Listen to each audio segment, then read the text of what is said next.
Hello, my friends, and welcome to another installment of my seemingly endless video game collection inventory. I appreciate you hanging out and keeping me company while I work my way through this mess. If you haven't dropped in before, basically all I'm doing is setting out the physical games I own on my table one by one, so that I can log the titles into an app on my tablet and take a photo of them, and that's what we do. And if I have anything I feel is worth stating about said game, then I might share a comment or two. If you've got a story to share about a game you see, please do. And we'll just sort of hang out and relax and go through my things. The other day, yesterday, we went through my Switch games, Wii U, Wii, and about over halfway through GameCube. So we're going to start up, we're going to finish off the GameCube inventory, and then I think we'll switch gears to Game Boy. And if I make it through my Game Boy games, then we might start on the Genesis games. It's about 4:30 p.m. for me right now. I can go till about 8, maybe 8:30. So we might be looking at another 4-hour pre-stream stream, because I'll still be doing my regular, playing video games stream later tonight. Tonight, we're going to play some more modern games on the Switch. We're going to play Jump King and new Pokemon Snap, both of which we've already started, but we're going to try and make some progress. So let me get my camera pulled up.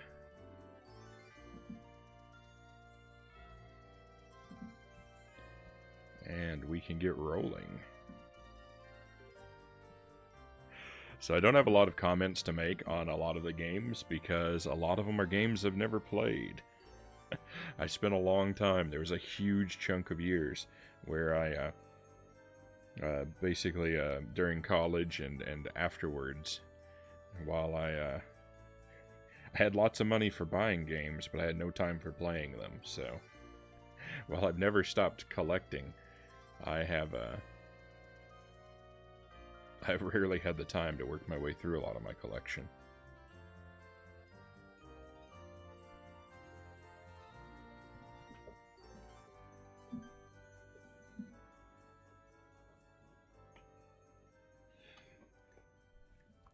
And streaming is wonderful. For that. Streaming has changed my approach to video games dramatically, and now I finally am making time to play some things.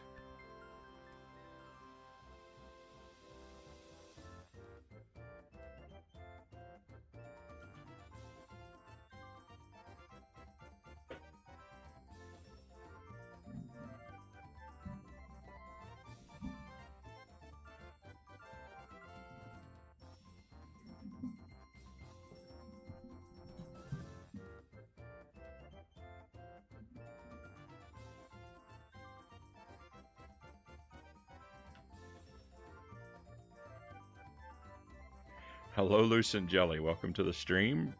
Glad you caught me. Your voice has a very late-night radio host quality to it today. I think it's the laid-back, low-energy feel I've got going on. That'll probably go away as I wake up a bit more.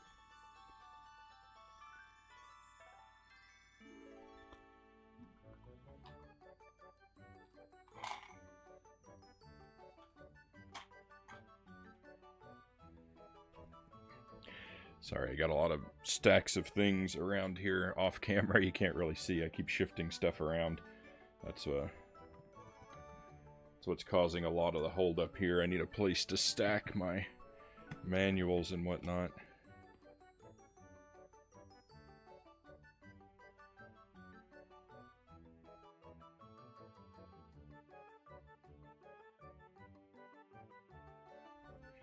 And this is a pretty This is a pretty laid back, sort of slow process in general. Anyway, that's what you're in for, my friends.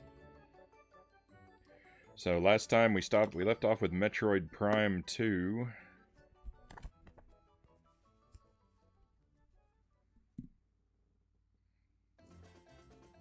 Next up is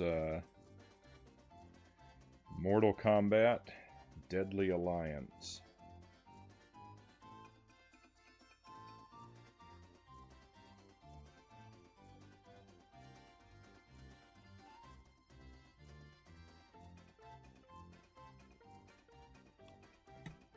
Oh, and I've got to warn you, it's like really sort of like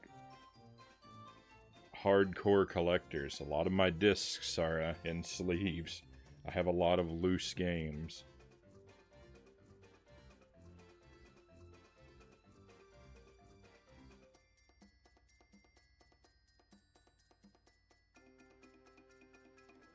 Virtually all of them.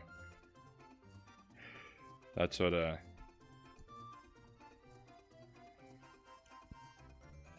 what having 12 different addresses in less than a decade will do to you.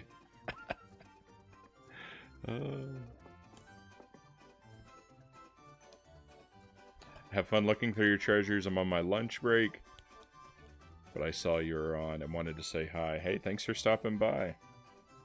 Hope you enjoyed your lunch.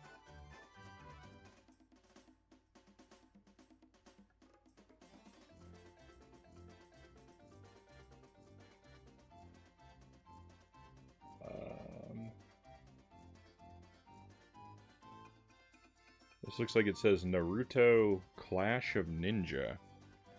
Oh. And I have the manual for this one.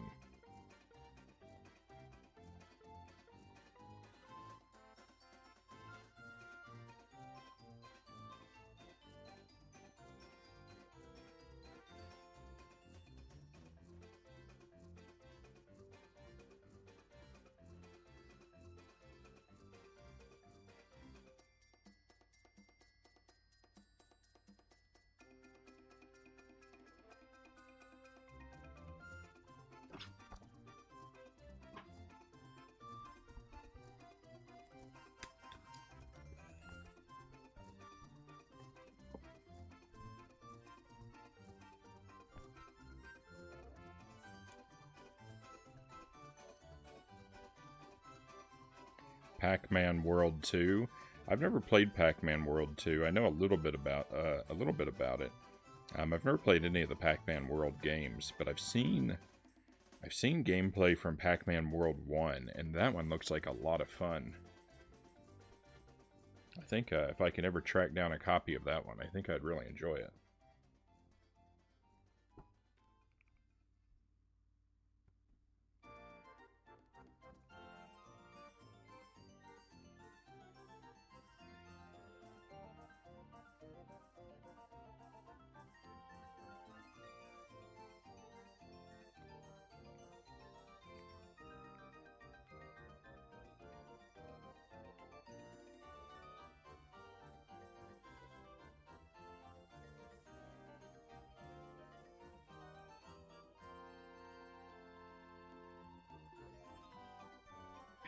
I don't know what it is, but just mentally, I cannot accept that a platformer is a legitimate successor or installment of the Pac-Man series.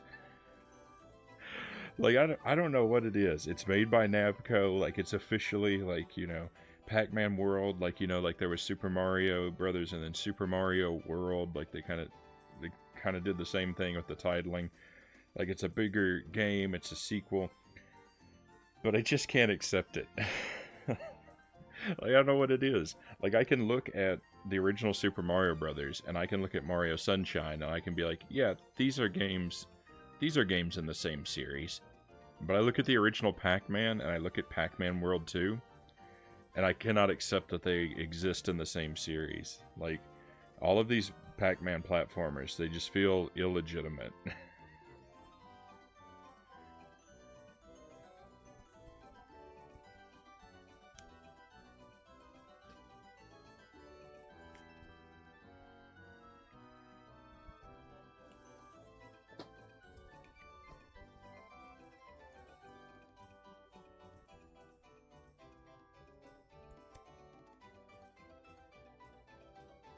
Pac-Man Versus.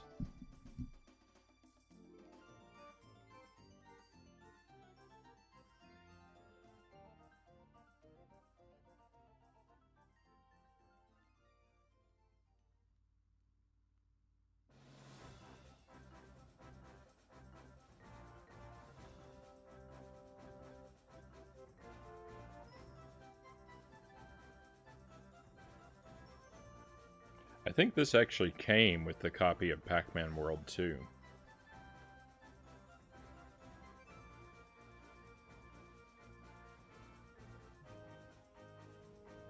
Oh no, I just entered in my inventory that I own 11 copies of this game.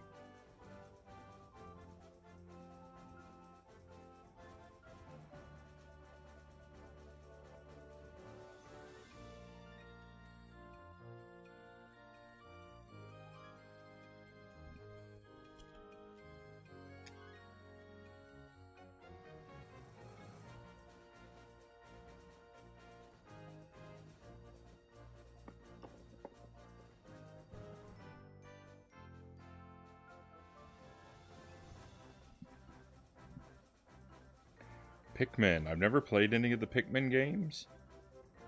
I think I should play this game soon. Maybe I'll play this next month, because we just finished a GameCube game. And so it would probably be good to put another one in the rotation. I think playing through Pikmin for the first time, it might be time to finally do that.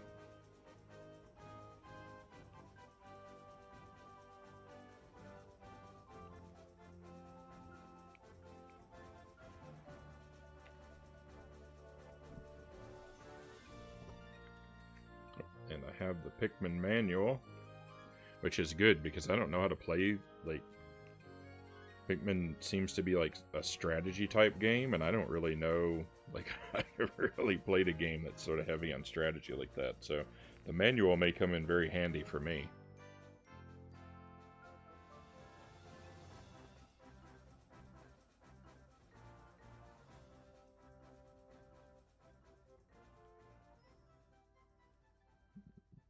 Bad photo, let me try again.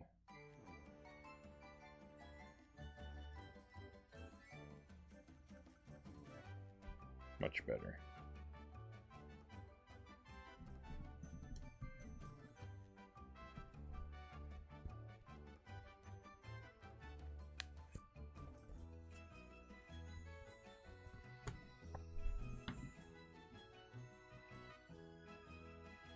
Paper Mario: The Thousand-Year Door. This game has been a struggle for me. This is another one, like, I wanted to play it a couple months ago, but I had lost my copy, and then I finally found it, but I'm having a lot of trouble getting it to play on my GameCube. It only boots up, like, 1 out of every, like, 6 or 7 times. It just, like, it keeps saying no disc, and the way that I found around that is to put a different game in, and then go to the menu screen and swap the disc. It tends to read better for some reason, if it reads another game immediately first, but even then, the trick isn't very reliable. But we're gonna do this one. I am determined to play this game eventually. Even if I have to mess with it for an hour before every stream.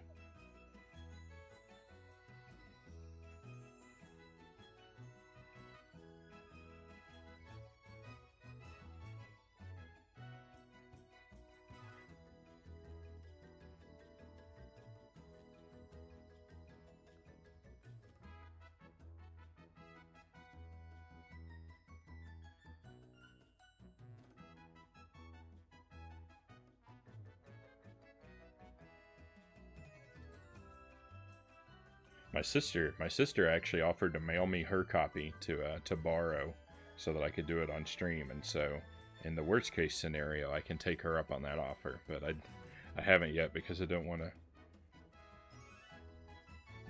to cause the inconvenience or run the risk of it being lost or destroyed in the mail.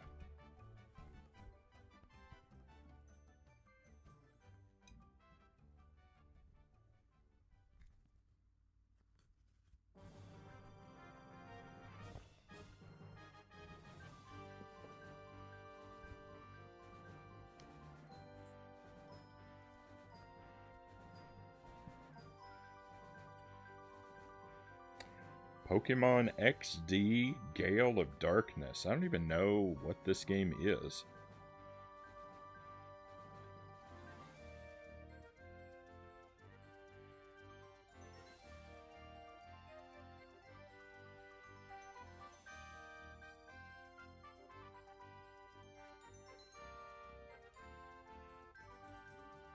I know Pokemon, like, they have a lot of, like, sort of spin-off games, like... Isn't there one called, like, Pokemon Rescue something, or Pokemon Mystery Dungeon, something like that? I don't know what kind of games those are. I should look into them. That might be something I would like.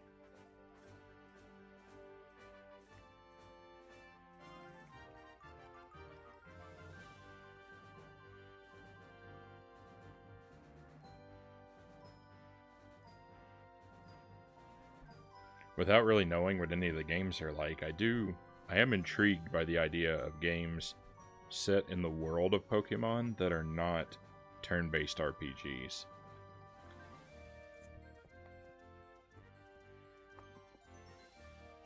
I think there's a lot of potential for fun and interesting things.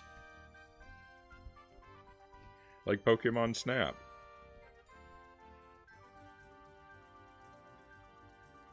Here we have Rayman 3, Hoodlum Havoc.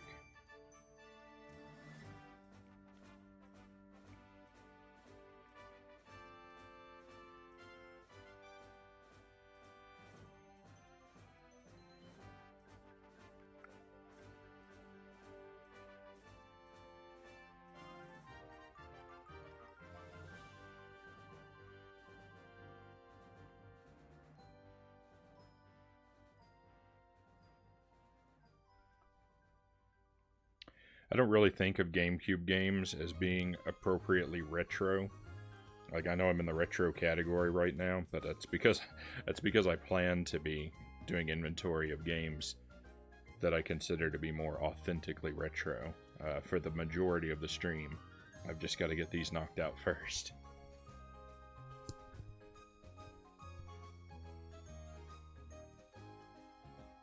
Next up is the Resident Evil remake.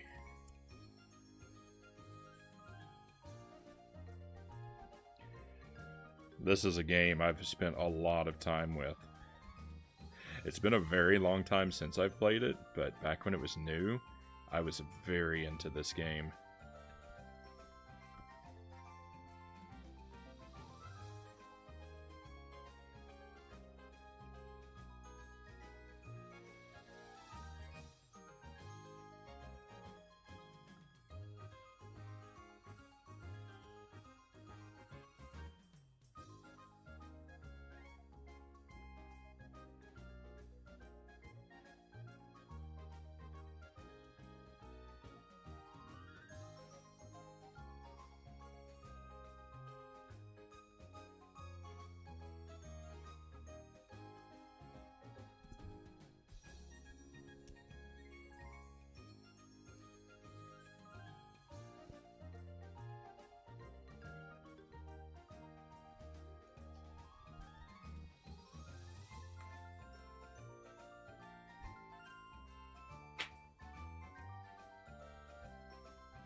Resident Evil 0, a game that I also liked, but have never played all the way through. So in my save file for the game, I got pretty far. I got to a part where there's like this boss that's a giant bat, I think. And I saved in a save room that's off of the boss arena, but I saved with like no health and no ammo. And so every time I load my save, like, my only choice is to exit the room where the boss is and just immediately get destroyed. Exit the save room into the boss room and immediately get destroyed by him. So I kind of got soft locked in a way. If there was a way out of my situation, I was never clever enough to figure it out. And I didn't have the heart to take the game again from the start.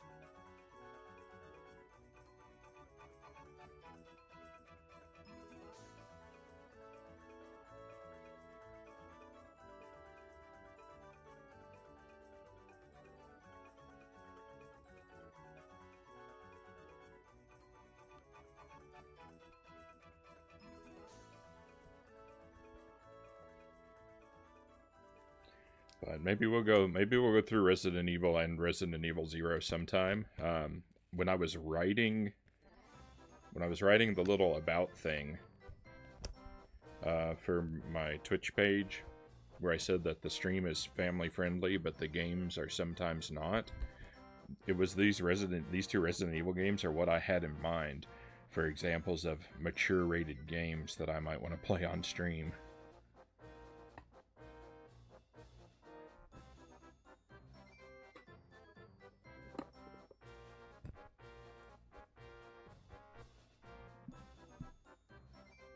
So far, the only mature game we've done on stream was the first Mortal Kombat on Sega Genesis, and that was not much of a playthrough because basically it was just me mashing buttons for 45 minutes and making no progress.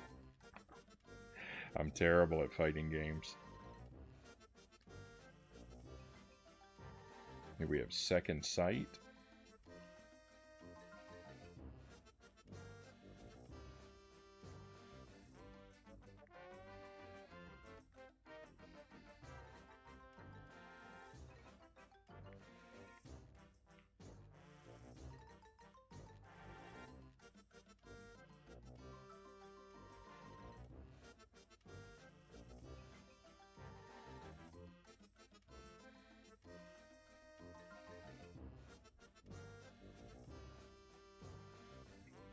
A lot of the stuff in my collection, especially the stuff that games on discs, GameCube, PlayStation, Xbox, that kind of stuff, most of this collection was built up in the mid to late aughts, just going to yard sales all the time.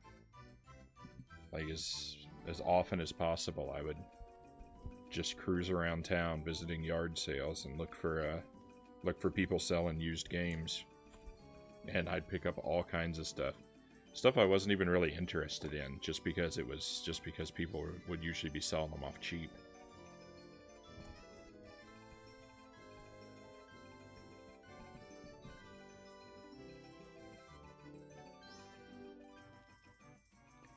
Shadow the Hedgehog. Early on in my collecting, I was very quantity over quality in my approach. I think a lot of people are when they get into collecting something. But now in my old age, I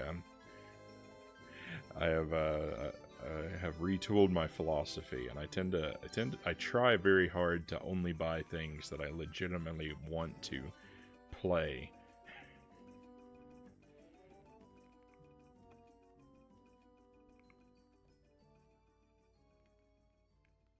But I'm not always great at following that rule. Here we have Shadow the Hedgehog.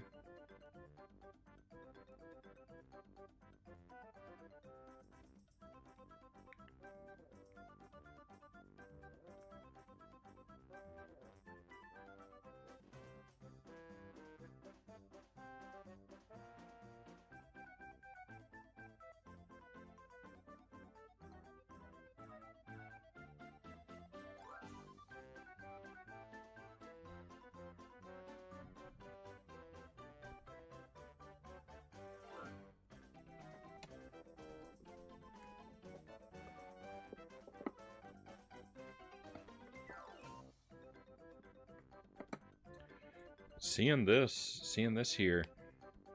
Oh no. I think there's a good chance. I thought I owned one of the Sonic Adventures on the GameCube, but you know what? I think I don't. I think it's Shadow the Hedgehog is the only... This might be the only 3D Sonic game that I own. This and Sonic Forces. I think I was mistaken.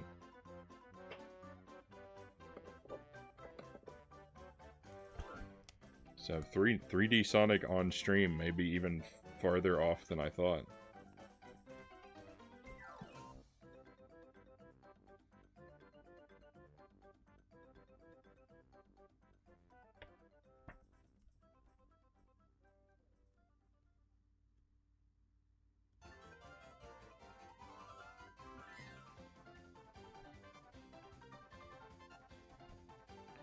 Next up, we have Spirits and Spells. We're going to play this game in October. It's going to happen. It looks perfect for Halloween. I don't really know anything about it. I think it's mostly made for young kids, so it's probably going to be pretty bad / very easy and short, but we'll get some fun out of it because of it'll be appropriate for the season.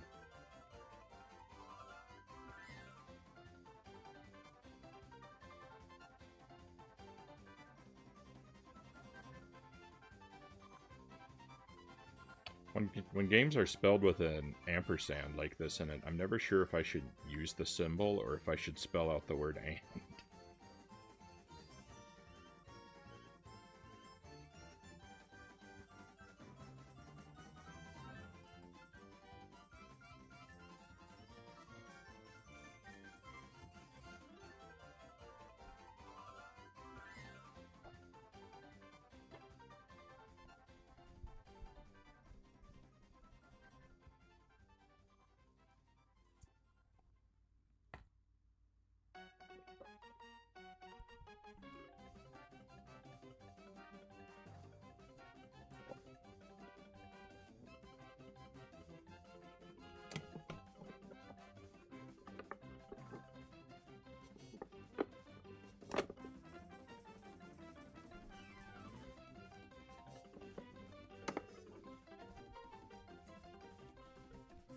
Some of my things are out of order here.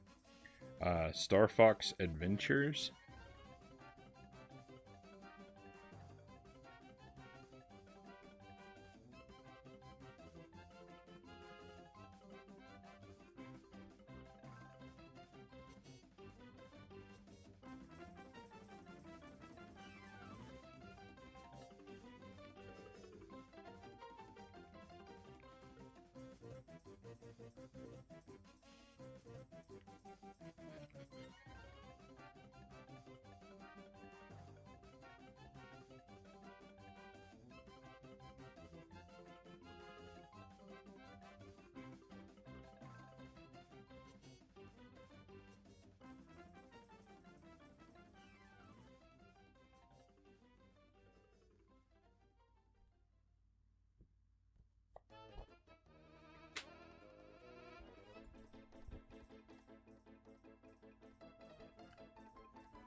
Star Wars Bounty Hunter.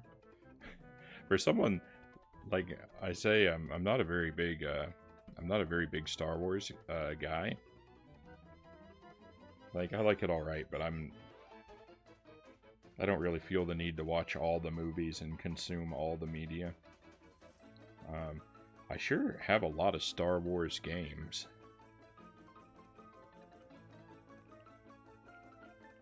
Most of which I've not played, but...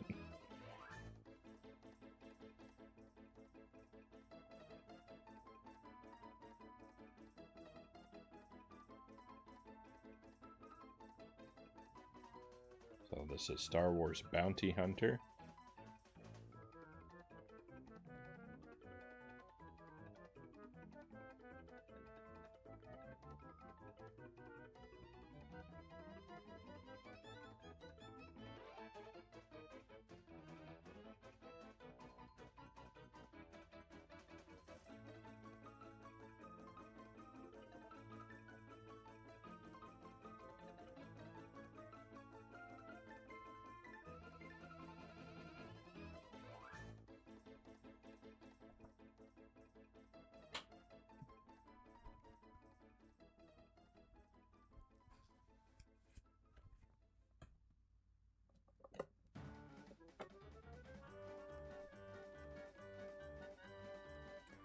Star Wars Rogue Leader, Rogue Squadron 2.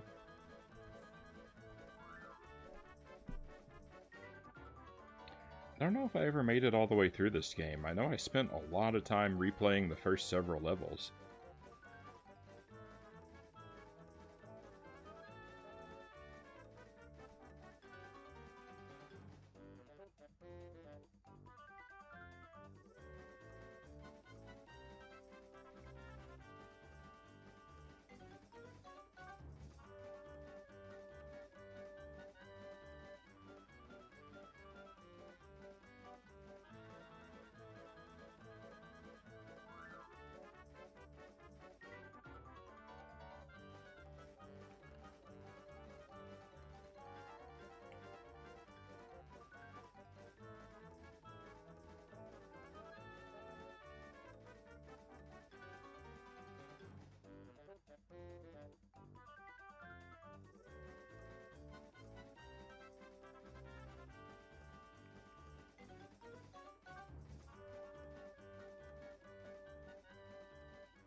this is a one-disc game, but I've got two copies.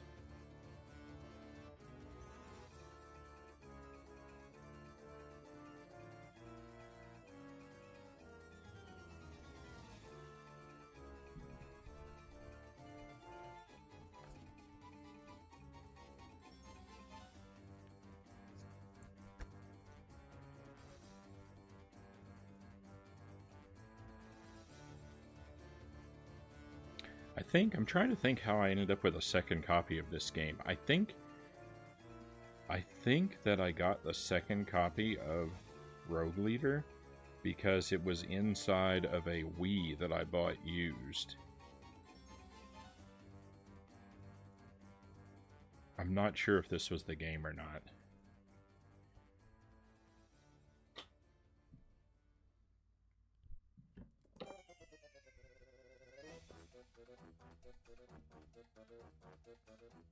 Star Wars Rebel Strike, Rogue Leader, Rogue Squadron 3.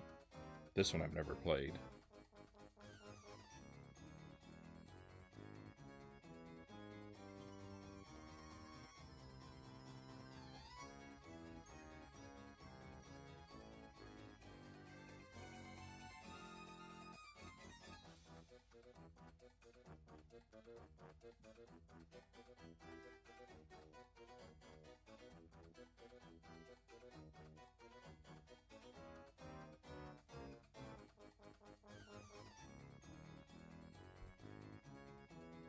I think we've got to be getting close now.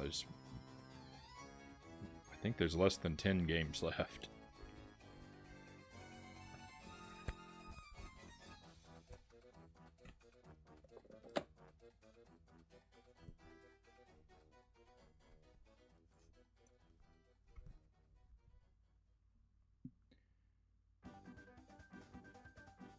We have Summoner. It says Summoner, a Goddess Reborn. I don't know if that's part of the... I don't know if that's a subtitle or a tagline.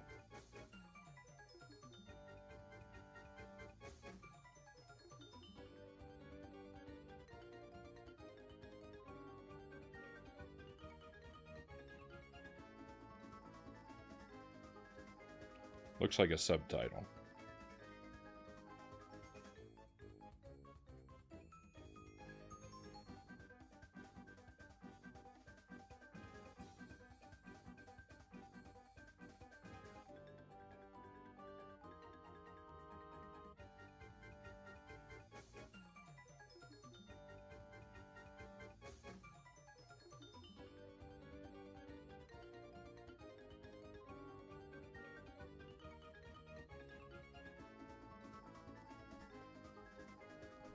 A lot of these pictures are not focused particularly great, but that's alright. They get the job done.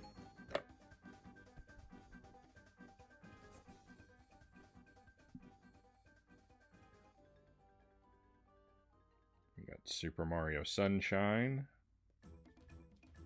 A lot of people's favorite 3D Mario game, and I haven't played all the 3D Mario games. I haven't played the Galaxy games yet, but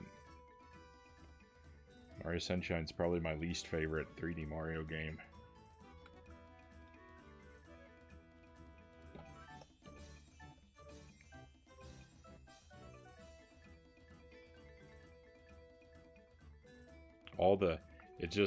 It leaves a bitter taste in my mouth because of all the wasted potential. It could have been the best.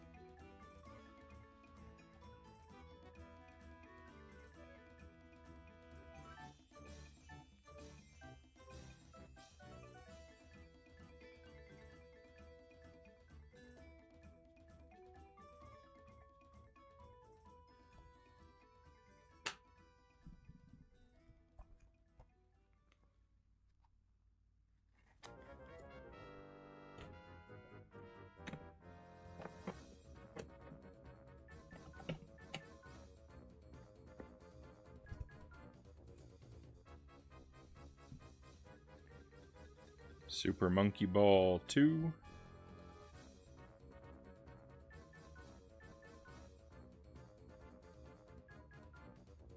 I haven't played any of the Monkey Ball games, but I think I heard one of them's coming to the Switch.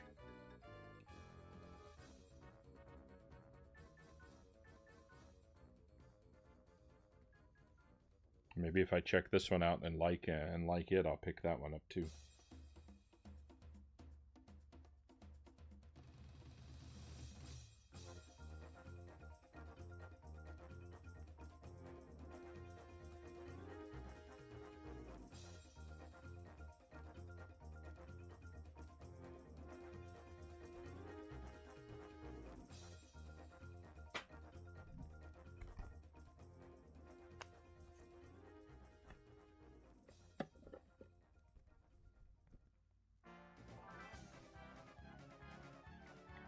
Super Smash Bros. Melee.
Ty the Tasmanian Tiger 3.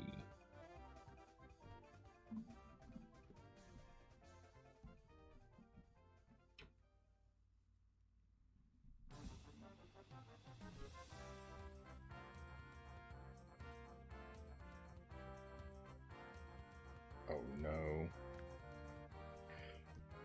We'll have to retake a bunch of photos because I just found a bunch more inserts. Ugh.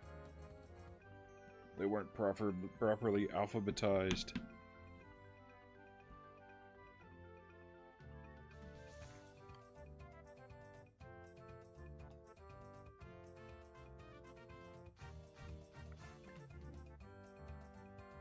So the way the title looks, it looks like Ty 3, I think it's Ty the Tasmanian Tiger 3, Knight of the Quinkin. What a title.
Okay, I think we got 2 games left.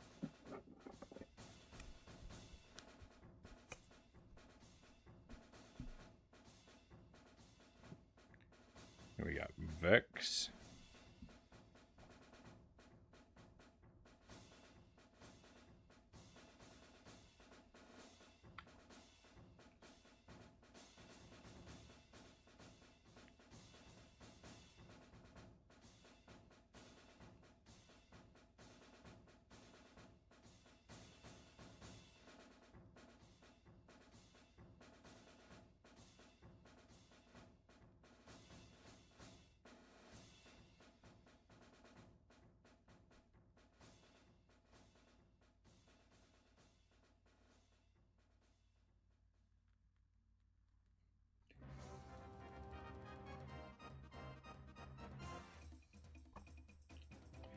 You know, I've only been half listening to the music that I've had on because it's really just there to as sort of white noise to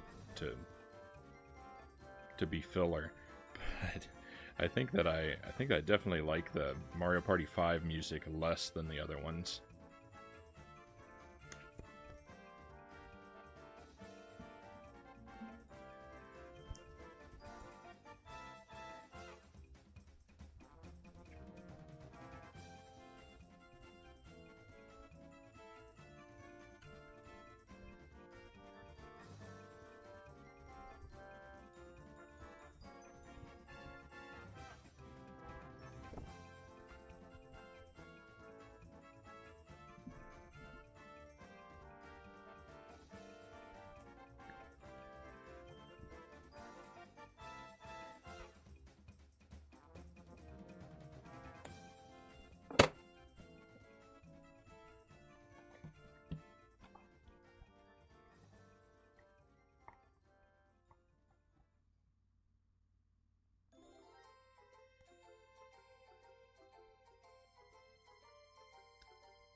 Okay, and my one boxed GameCube game that I've got here.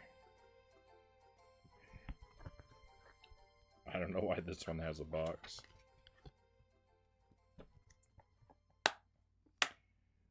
Is Monster House.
Okay, now just for a couple reshoots here, I've got the manual for Metroid Prime 2, so I gotta redo that.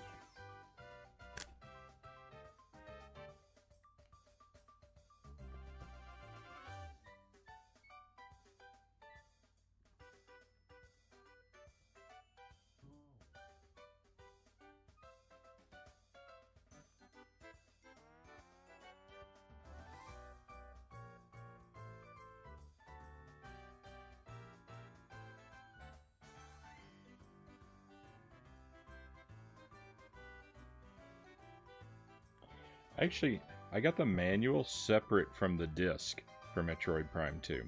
I got the disc loose like this, and then way later, I got the manual. This was another thing I got from the bookstore I worked at, because someone had come and donated a bunch of stuff to us, and just in amongst the stuff was a copy of the manual for Metroid Prime 2, and they let me hang on to it.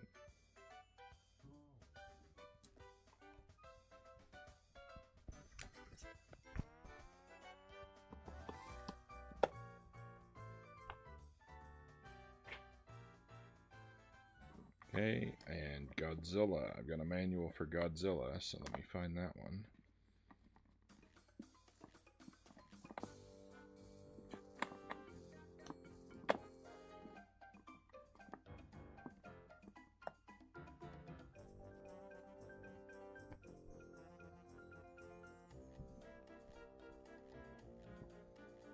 Now these I must have gotten together, but just poor alphabetization.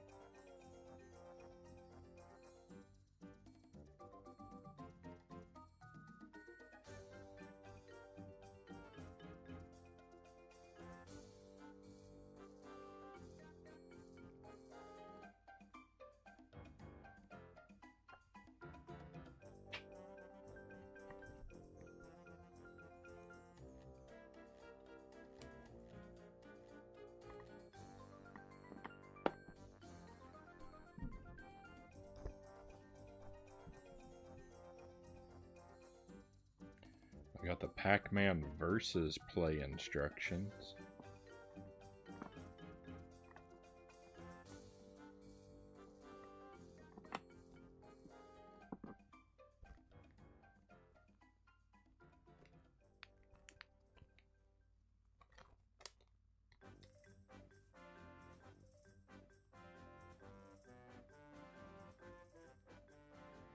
I don't know that this counts as a proper manual, but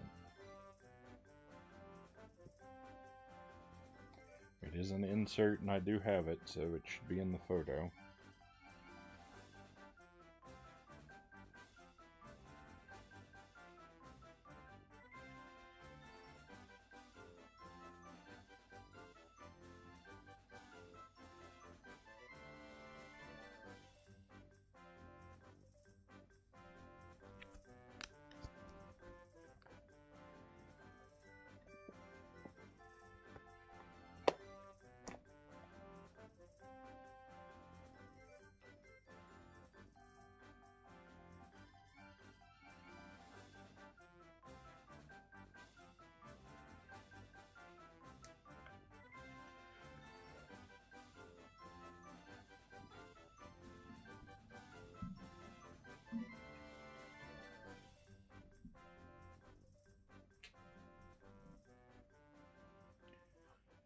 All right, and lastly, I need to retake a couple of the Zelda game photos.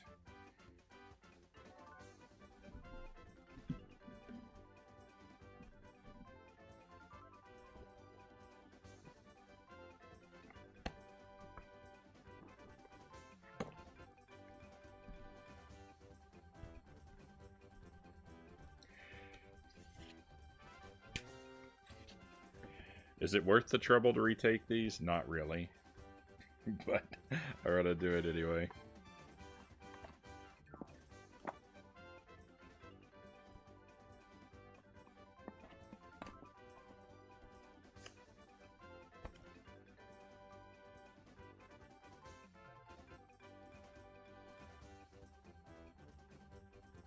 I mean, how could I document my collection and leave out the team up with Team Tingle insert? It's got to be included.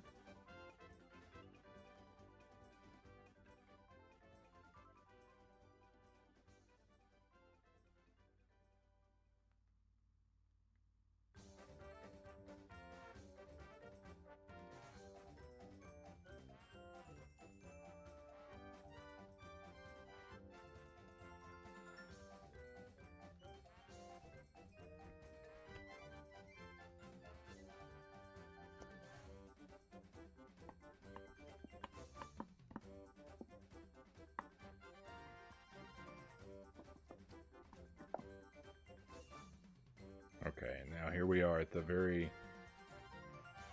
what I believe is the very last of our GameCube things.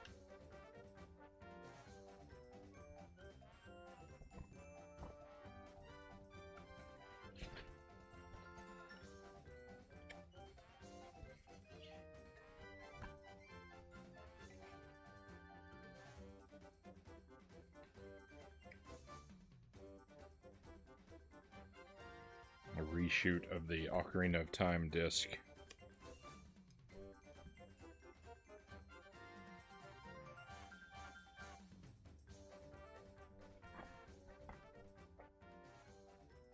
I think these Wind Waker sneak previews came with this, anyway.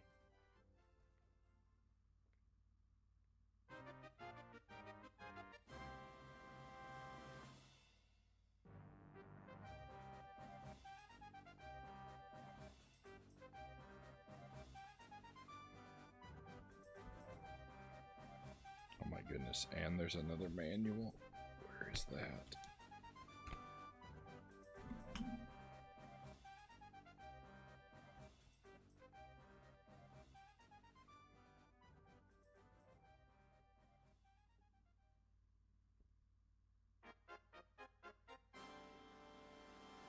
How will I ever get everything into one photograph?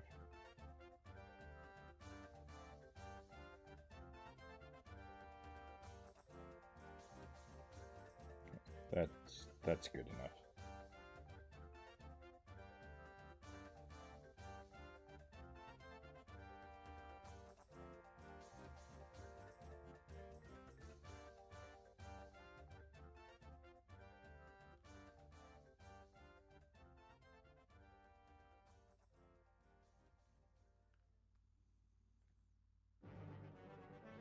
That photo's not good enough. Let's try it from a little higher.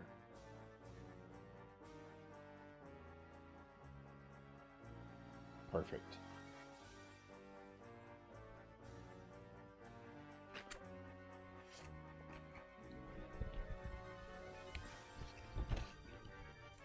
Alright, just let me get all the GameCube stuff cleared away and we'll move on to something properly retro. We'll start going through Game Boy games. That's gonna be a big mess because my Game Boy games aren't alphabetized, so making sure that I get every game paired with a manual. I don't have a lot of manuals, but I've got a few. Making sure I get every game paired with a manual on the first pass is going to be a little tricky.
Oh, so that brings the total of GameCube games to 57.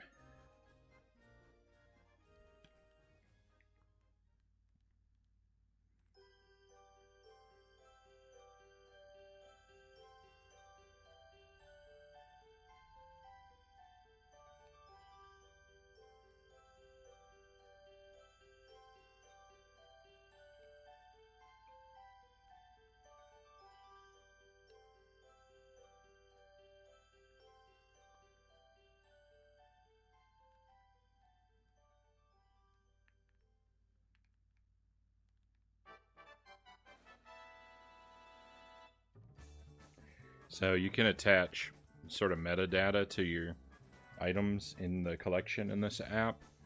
So like, you know, for each title I've got attached a slot for a number of copies, whether or not I have a manual, whether or not I have a box. And I included a slot for box on Game Boy games, but I don't have a single Game Boy game box. So I guess that's hopeful thinking for future collecting, maybe. I mean, I don't really care about game boxes, but I don't know. It amused me. It amused me that I would leave that spot.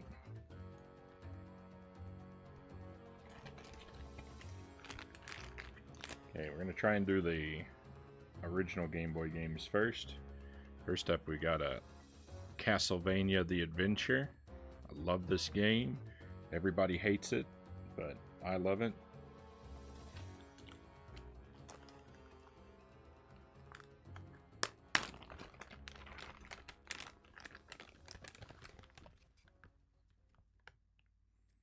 And I've got the manual for it, luckily enough.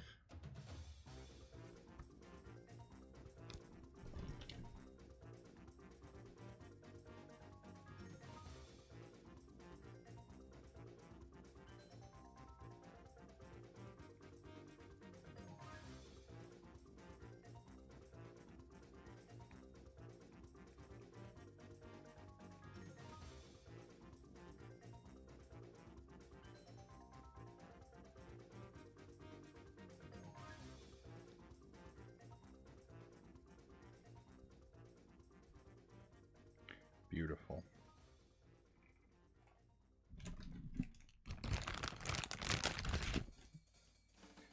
So I only have this many manuals. What do we got? Pokemon, Spider-Man, Battletoads, Double Dragon 3, Escape from Camp Deadly, F1 Race, Game & Watch, Kirby's Dream Land, Ninja Taro, Motocross, Solar Striker, Spider-Man 2, Street Fighter 2, Mario Land 2, Sword of Hope, Tetris, Turtles 2, Tetris again, and Mario Land 2 again. Alright.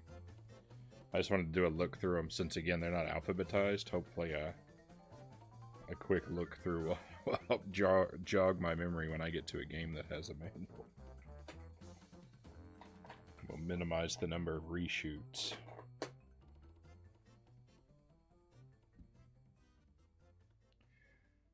So here we go for Burger Time. I love Burger Time on the Game Boy. Burger Time Deluxe, as it were.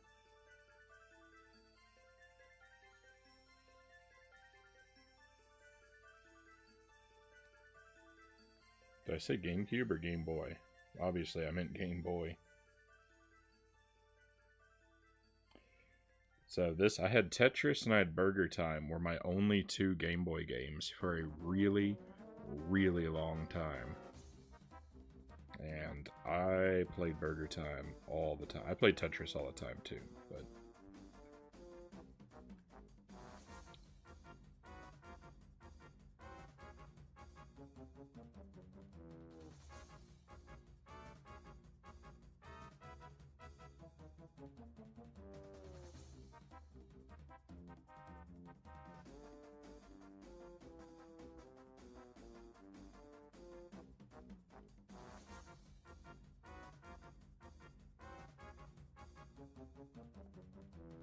It's really hard to get photos to focus onto these small cartridges. I thought I was good at Burger Time, but I don't know. I played it. I streamed Burger Time on the NES a couple months ago, and I was terrible at it. I don't think I could make it through the second level on Burger Time on the NES. And so I don't know if it's just that different from the Game Boy one, or if I just am so much worse than I remembered. I guess I should play the Game Boy one to find out. The Page Master.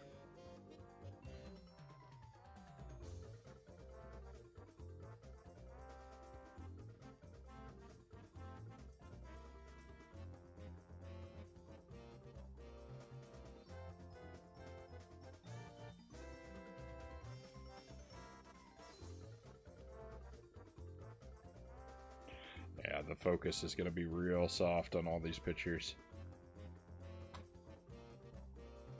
probably keep complaining about it, though. Street Fighter 2.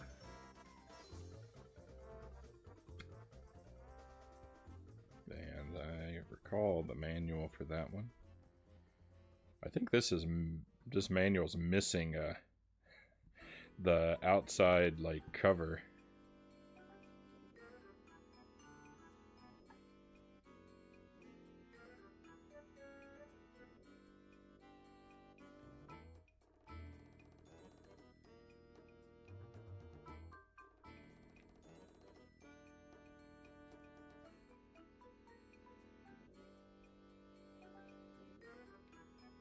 But that's okay, all the important data is there.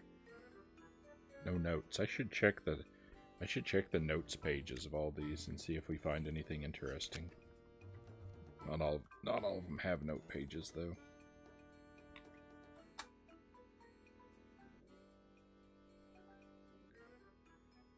Ninja Taro.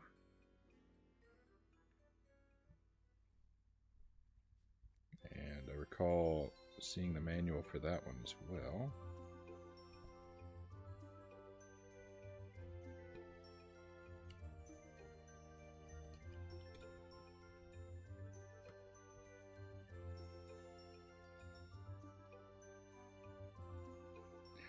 Tried to unfold the dog-eared corner there, and I think I made it worse.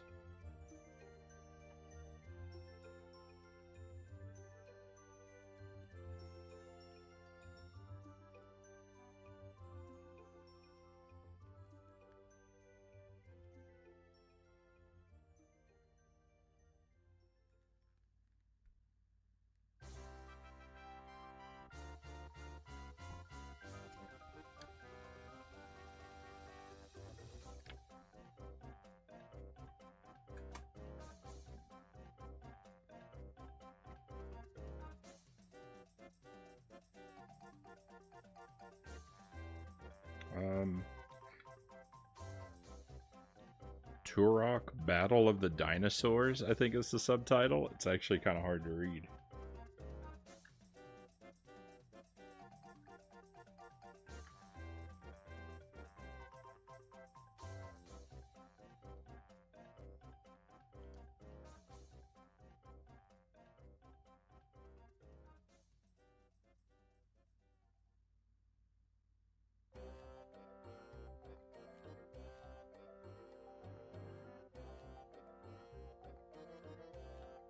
Nope, it's Battle of the Bionosaurs. I'm glad I looked it up.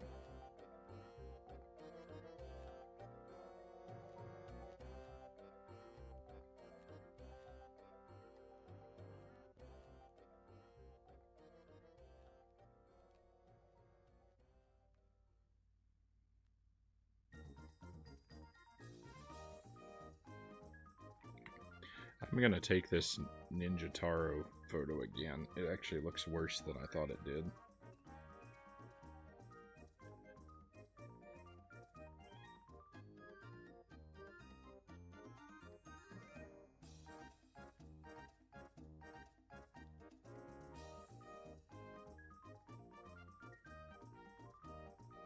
Much better.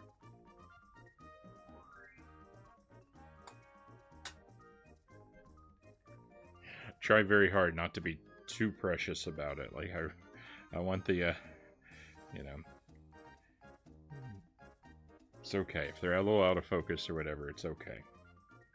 The inventory is really just for my reference anyway. Killer Instinct. I am duplicating these inventories onto my VG Collect account online, so my collection is viewable there for people who want to look through it. But I haven't updated it lately, so it only has my Nintendo 64, SNES, and Atari 2600 games in it currently. Oh no, I didn't photograph Turok.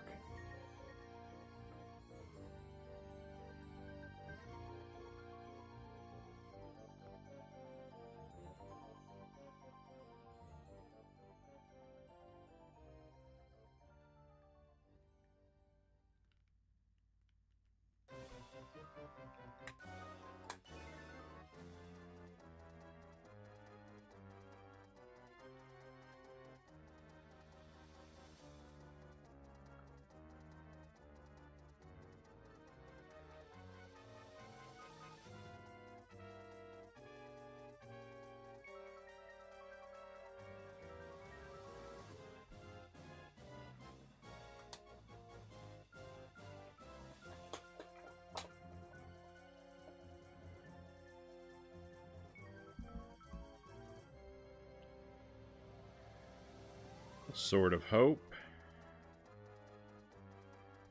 Another one with a manual, I believe.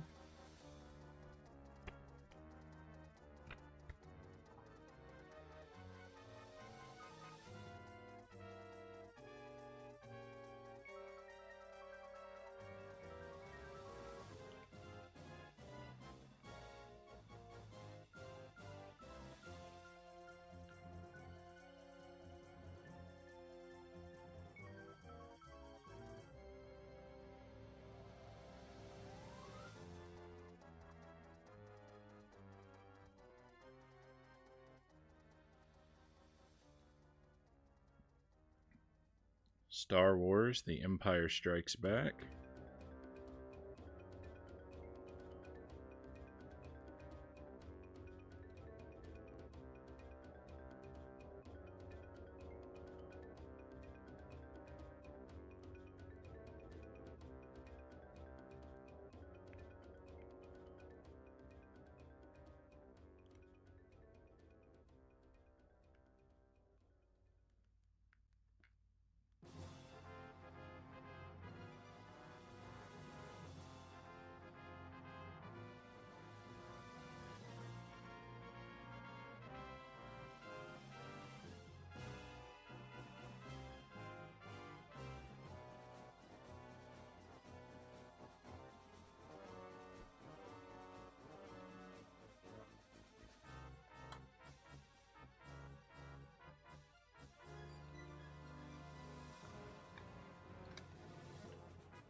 Alright, I'm giving into my worst instincts. I'm sorry, I lied. I tried to be better than this, but I'm gonna quickly retake these photos to make them less blurry.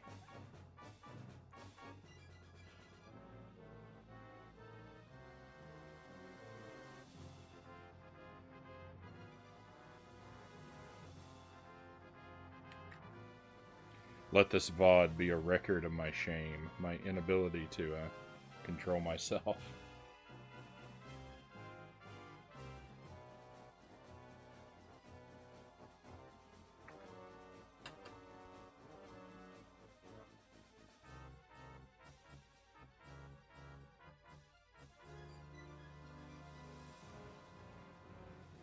I think I've got a good grasp on the appropriate height now to get a clear photo. At least.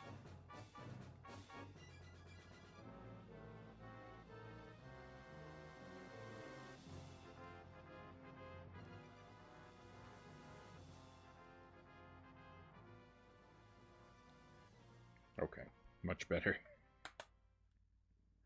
I'm a monster. I'm a monster.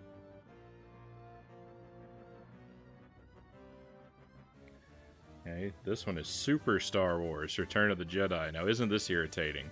The Empire Strikes Back does not have super attached to the title, but this one does. So they will not be near each other on the alphabetical list.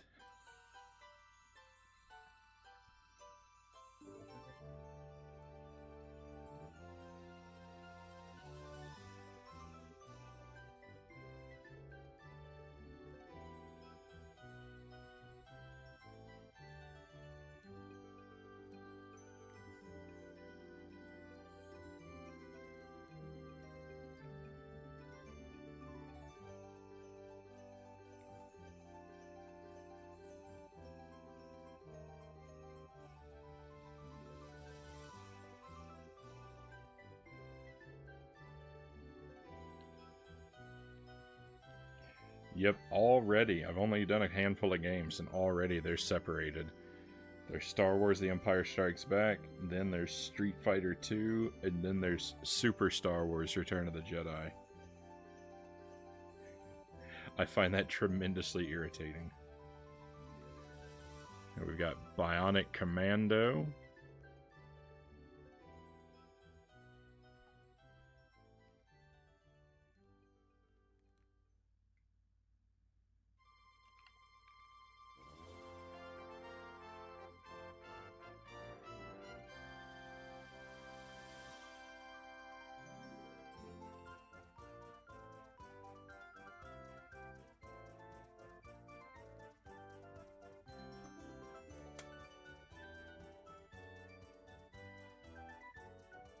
Double Dragon.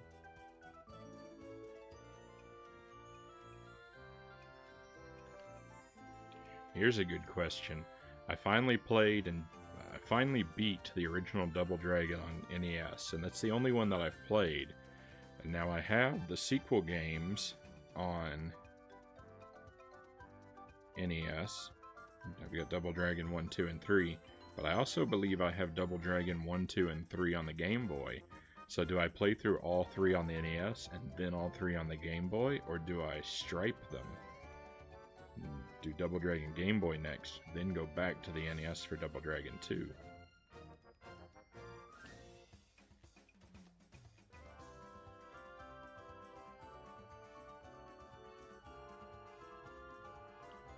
I've got a decision to make.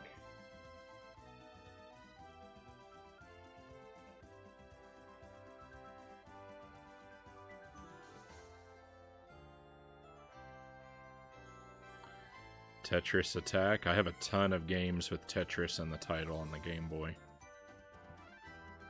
The label on this is like really, really badly damaged.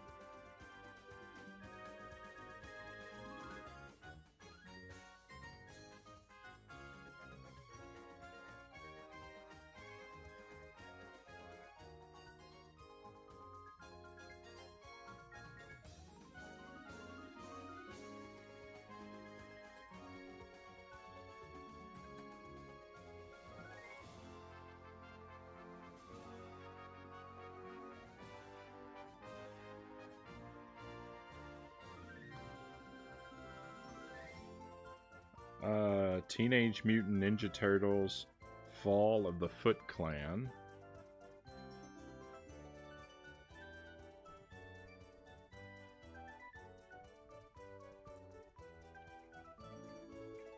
Oh no. So here's something interesting. I have a Turtles manual, but it's Turtles 2 Back from the Sewers. I don't think I own this game. So I have the game here, but not the manual. And I've got the manual here, but not the game. I had to include it in the picture anyway, and just pretend like they go together, right?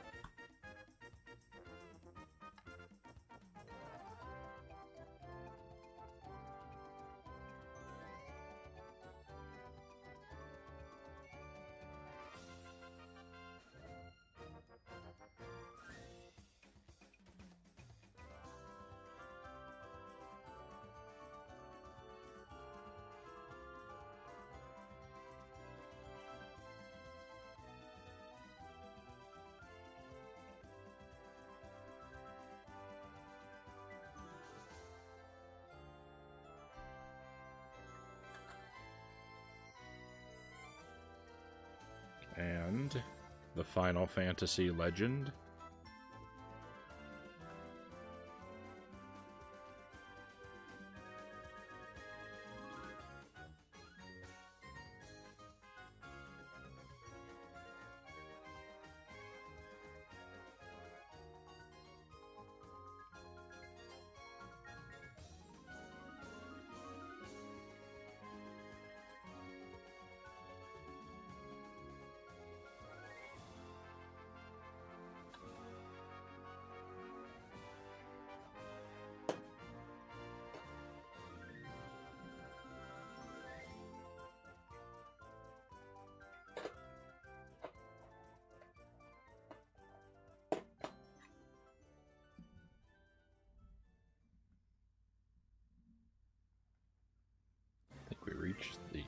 We reached the end of that soundtrack, so we'll switch to a different Mario Party soundtrack. That's all I have is the only music I have on my laptop is Mario Party music.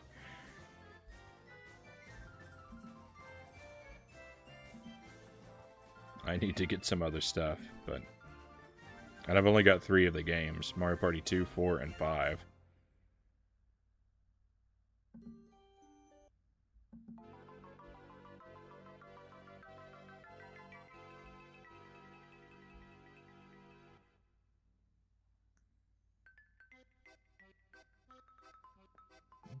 Earthworm Jim. Now that I've finally beaten Earthworm Jim on the Super Nintendo.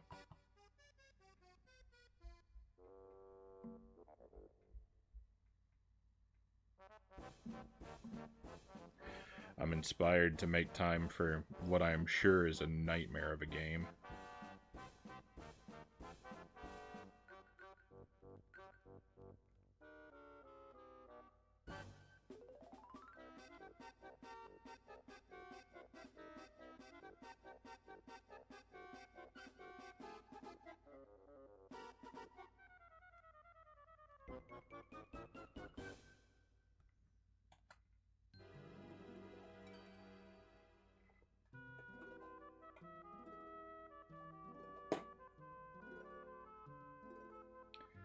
Here I've got Bomberman on the Game Boy with, sorry, it's hard to see a lot of these, that's why I kind of wiggle them around. I know my light's bad. Bomberman on the Game Boy with some custom artwork.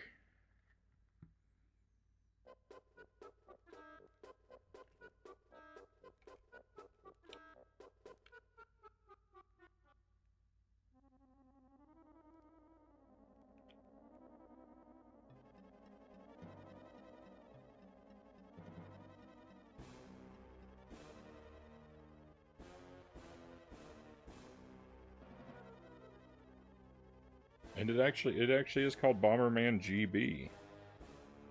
I thought this was the artist's decision, but that's actually the proper title.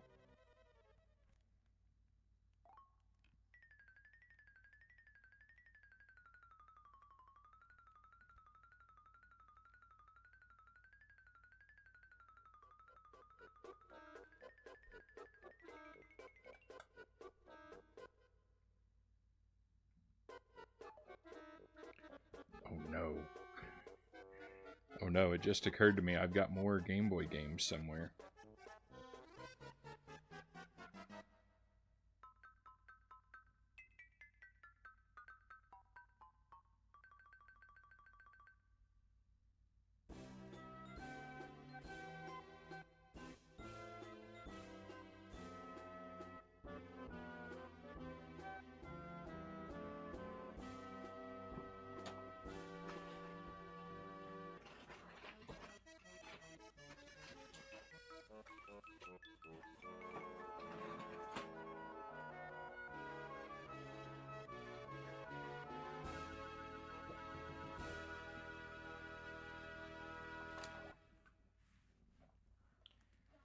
Let me poke around for just a moment and see if I can find. I've got my duplicate Game Boy games hiding out somewhere. I want to try and make sure I include them here on my first pass. I did see this right here. So if you really like collection inventory streams, but you get tired of games, some night we can do an inventory of my HD DVDs. Oh, look at that. A whole Ziploc bag full of loose HD DVDs. What a collection.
Oh.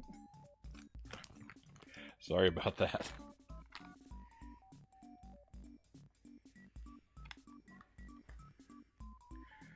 I'm a mess, banging around, making all kinds of noise. So good. I found my duplicate Game Boy games. I want to keep these close at hand, so I can hopefully minimize reshoots later.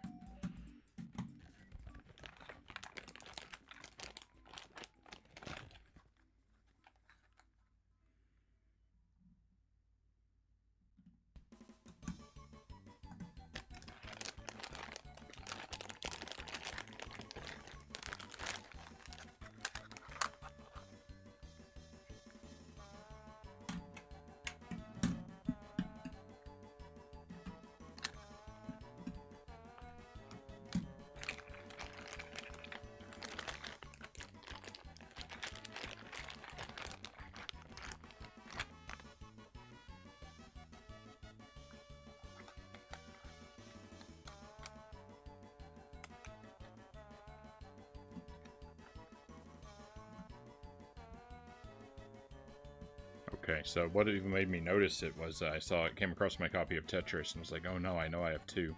This one's got a big chunk missing out of it.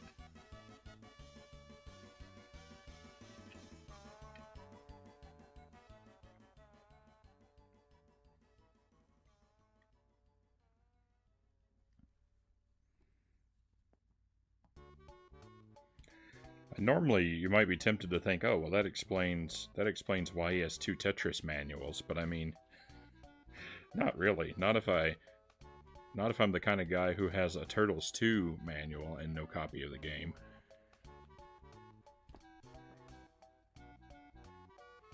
I found that a few times in my going through my collection now, where I have manuals for games I don't own. And in some cases, for games I've never owned. What's this? There's like a sticker of the letter O stuck to this page.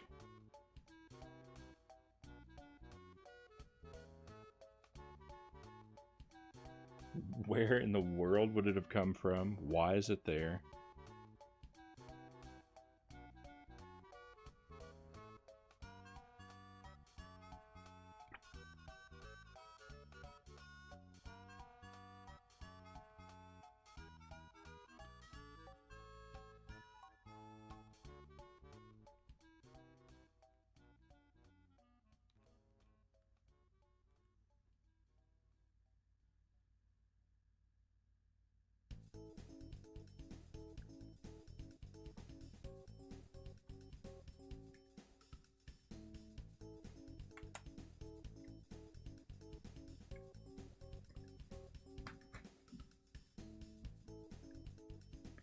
Hey, Paperboy.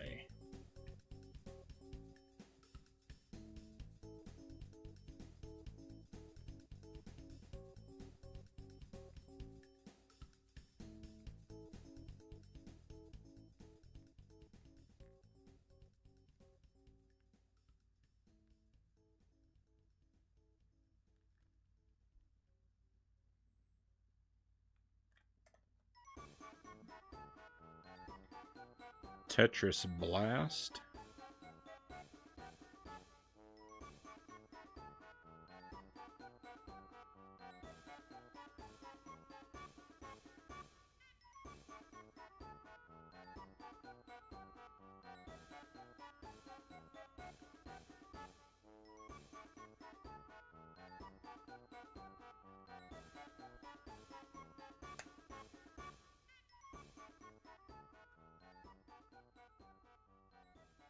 Spider-Man, X-Men.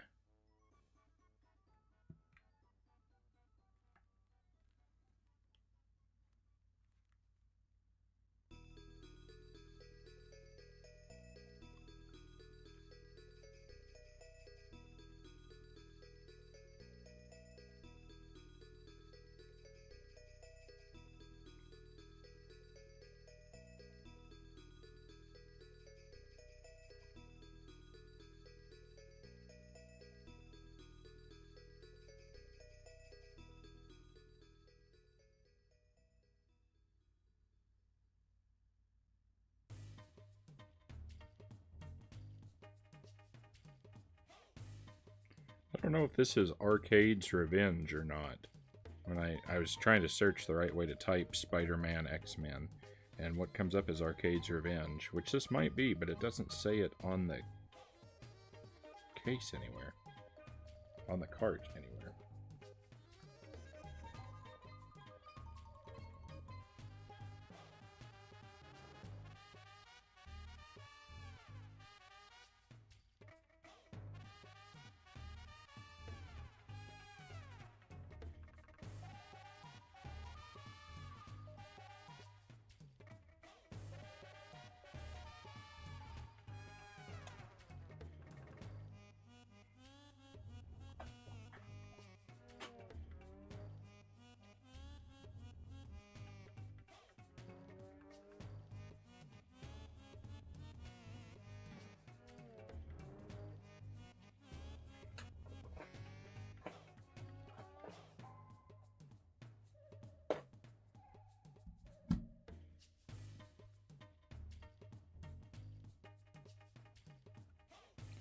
Tiny Toon Adventures 2, Montana's Movie Madness.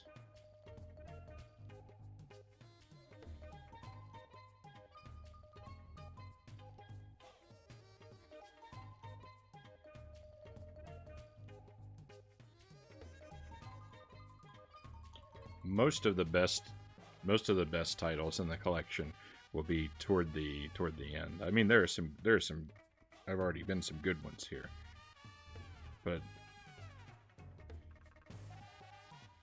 I'm just saying they're stacked in a way so that my favorites among them are will be toward the end.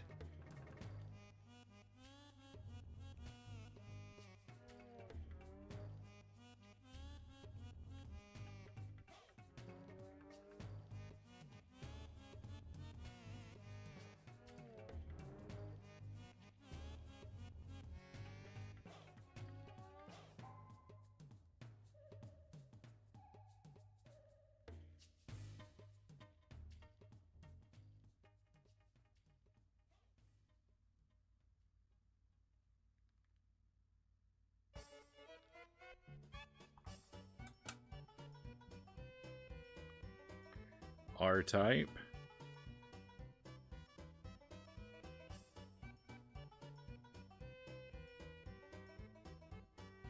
I'm not a big shooter guy. I think I have actually played and beaten this game, though. It's been so long. It would have been like maybe 20 years ago.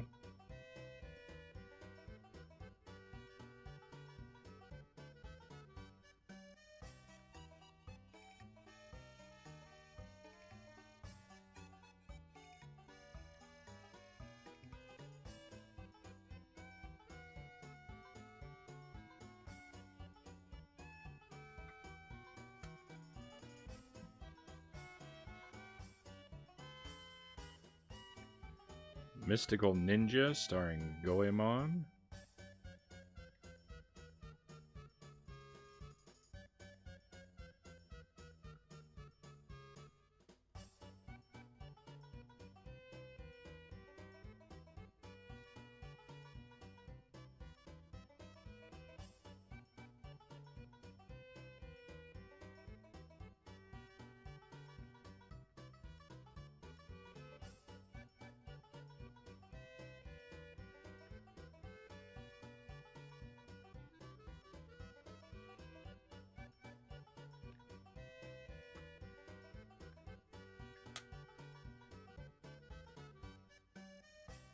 Dr. Mario. I was talking about this the other night. So I lived in Houston when Hurricane Harvey struck, and when the city flooded, I got trapped in my apartment for like a week. I didn't have any electricity, so how I passed a lot of my time was playing this very copy of Dr. Mario.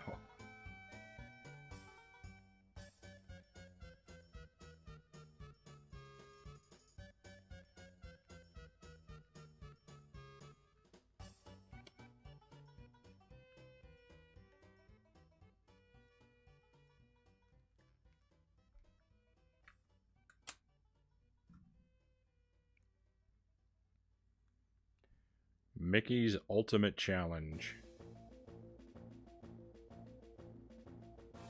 I'm not entirely sure, but I think I may also own this game on the Sega Genesis.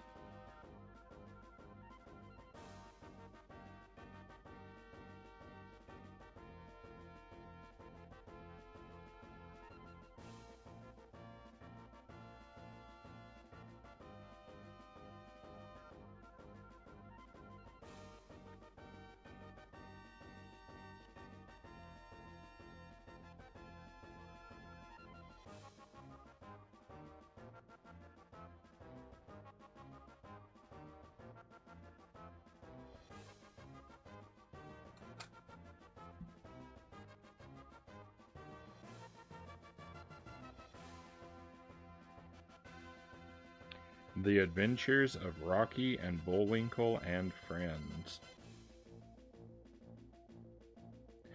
I was never into Rocky and Bullwinkle. I didn't get it. I remember it would come on sometimes in the morning when I was like getting ready for school, and I would always just be like, "What is this? I don't get it."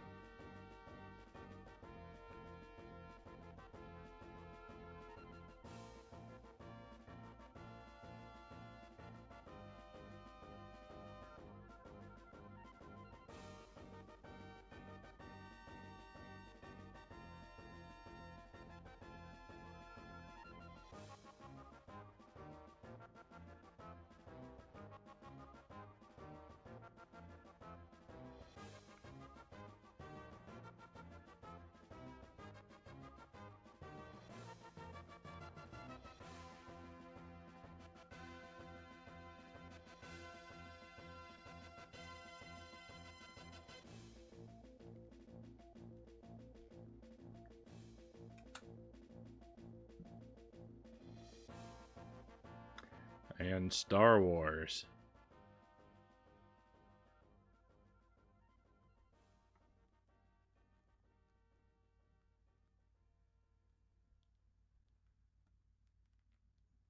The trilogy is complete.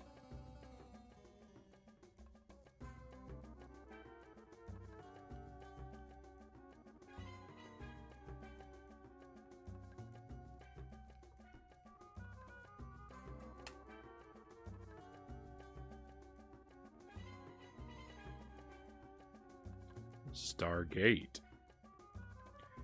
I don't remember. I think this cartridge may be busted. I'm not sure if this game works.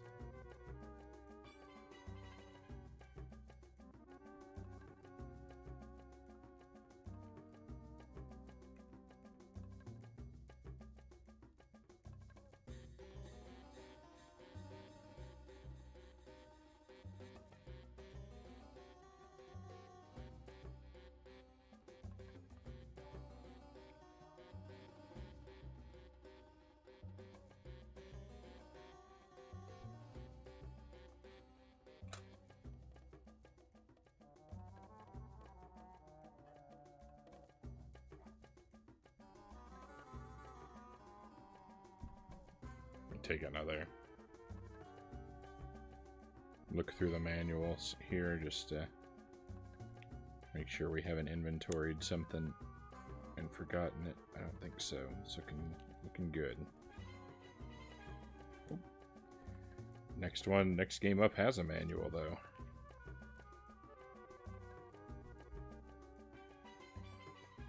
Solar Striker.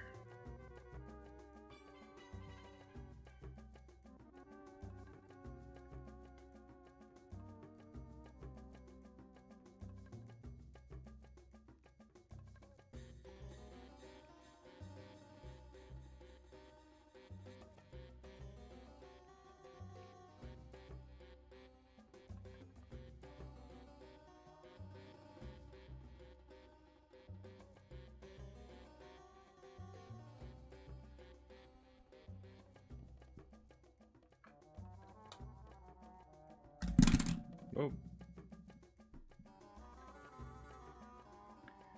Alien 3.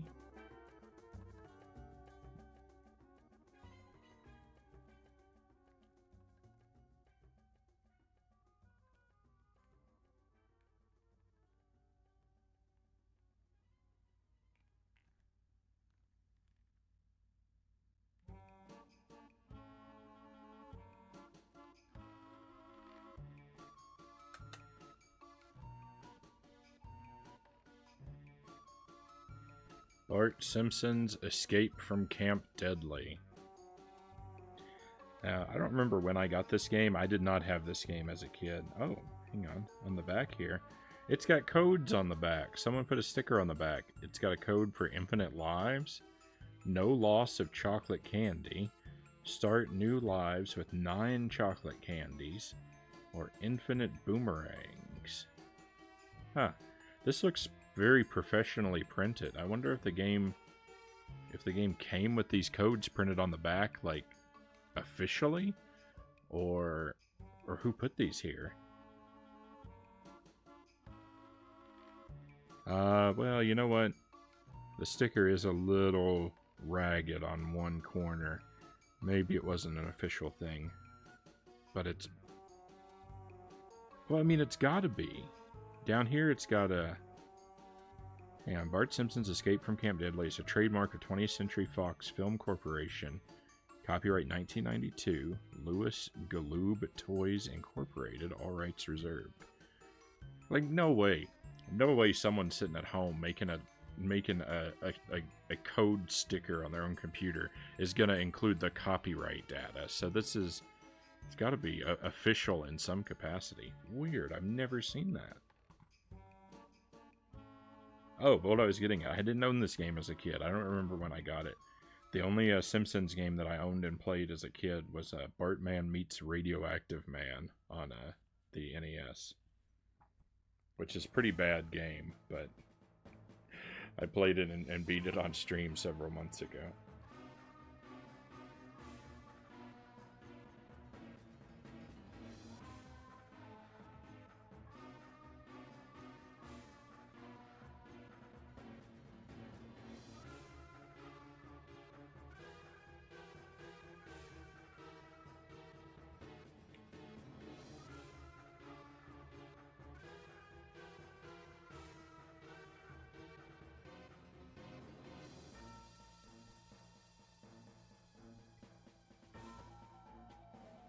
Hello, Zen-chan. Welcome to the stream.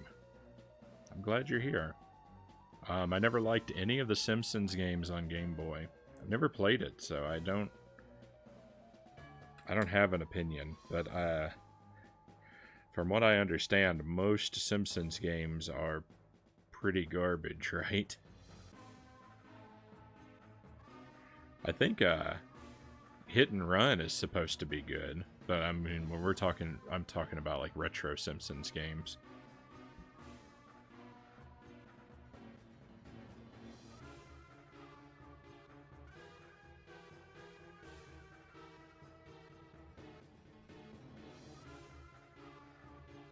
So I have no idea how to say this word. It looks like Hey Anki.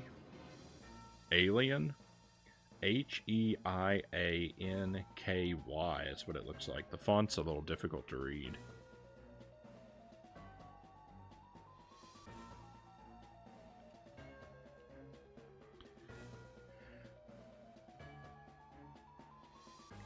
Yeah, I think the arcade one and Hit and Run are supposed to be the better ones. Oh yeah, the arcade game. I played the Simpsons arcade game a bit. Once or twice back when arcades existed.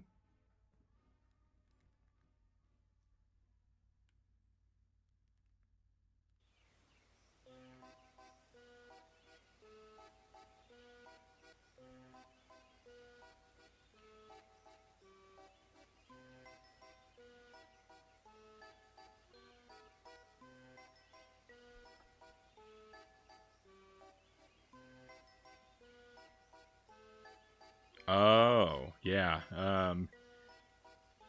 Hey Ankyo Alien. Yeah. So I couldn't tell it was an O.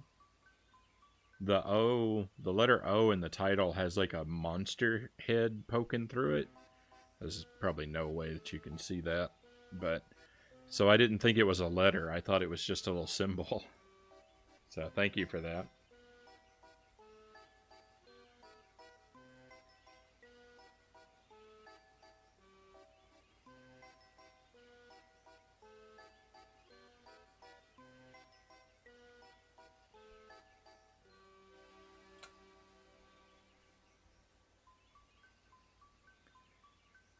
We've got Hyper Load Runner.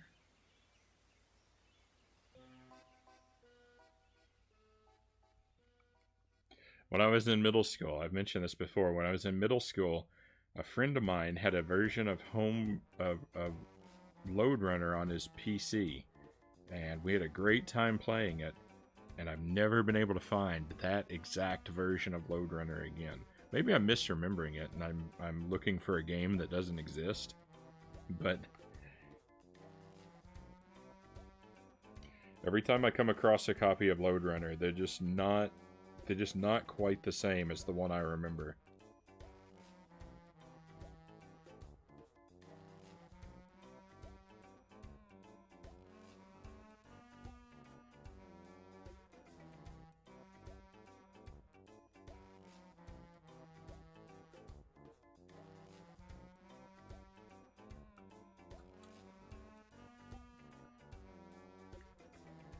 Tetris 2.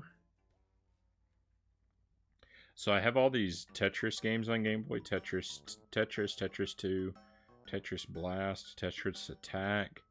There's another one too. What's the other one? Tetris. I have 5 Tetris games on Game Boy. I got a wild notion into me one day, like a couple years ago, where it's like, I'm gonna go to the game store and I'm gonna buy every Tetris game they have on the Game Boy. And they had 4 that I didn't have, so I've got 5 Tetris games on the Game Boy.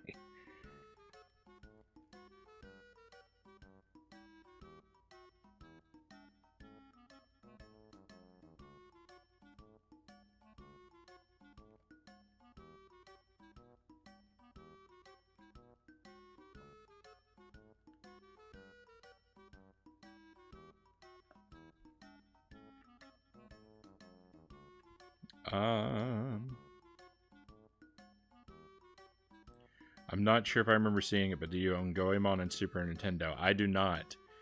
I did not have it on the Super Nintendo. I have Goemon on the Game Boy, and I have 2 Goemon games on the Nintendo 64.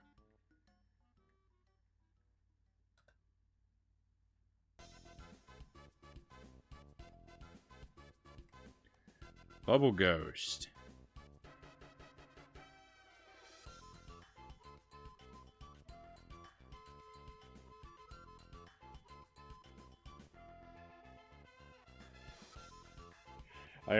I know I bought this game on someone's recommendation, but I cannot, for the life of me, remember who recommended it to me. It's so weird. It's so weird how memory works like that. Or doesn't work, as it were.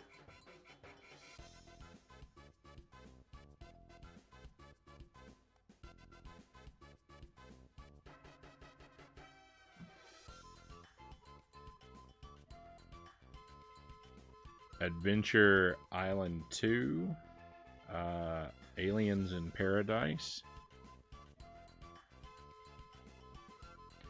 I really liked Tetris 99. I haven't played it in a long time, but I've sunk a lot of hours into it overall. I liked Mario 35 better. But I had a lot of fun with Tetris 99. I got a victory in it a couple times, and I got a victory in the Invictus mode once. But I'm not very good at it. It's kind of just a thing where I played so many games of it that I accidentally won.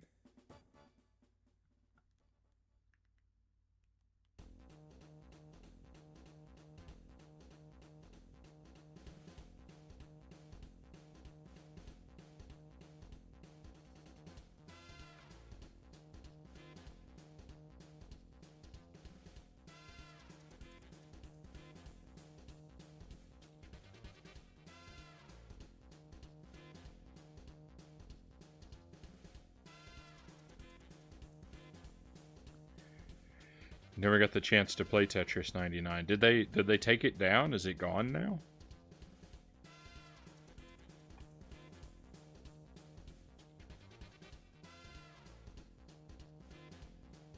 If so, that is a terrible shame.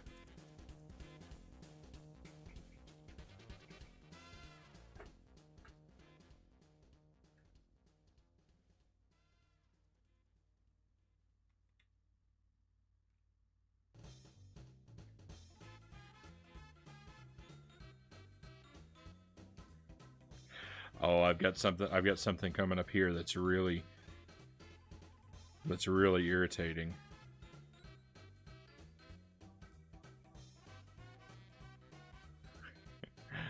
There's a teaser for you. I'm going to show it to you in a moment, but oh man, I just noticed something. So here's Q*bert for Game Boy. Tell you what, Q*bert on the Atari 2600 is a lot of fun. You have to hold your controller tilted to really have fun with it. But if you do, oh, it's a good time.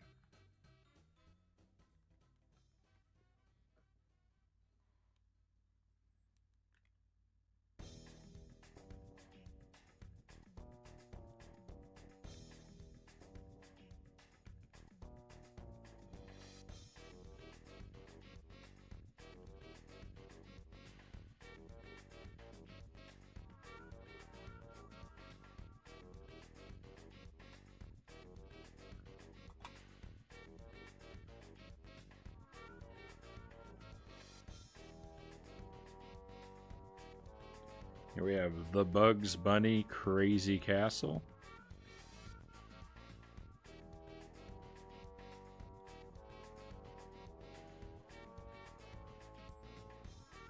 I don't know. I assume they gave it the Mario treatment with Mario 99 or whatever they called it. I haven't heard about Tetris 99 going away. It might still, if you have a Switch, it might still be available to you.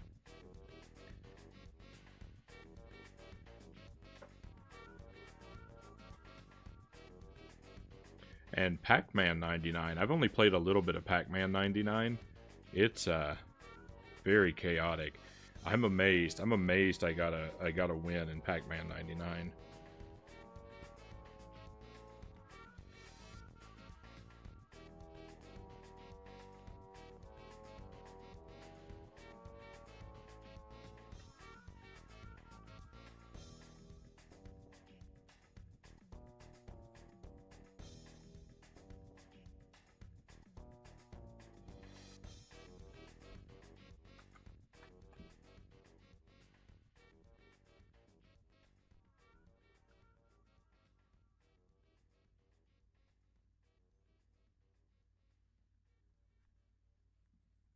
Alright, so here's Double Dragon 2. And just like the Bart Simpson game, Double Dragon 2 has the codes printed on the back. It's got start with 25 lives. What? Hang on, wait a minute. These codes. These must be... These must be Game Genie codes. I think what someone did, I think they trimmed the pages out of the Game Genie for Game Boy code book and glued them onto the back.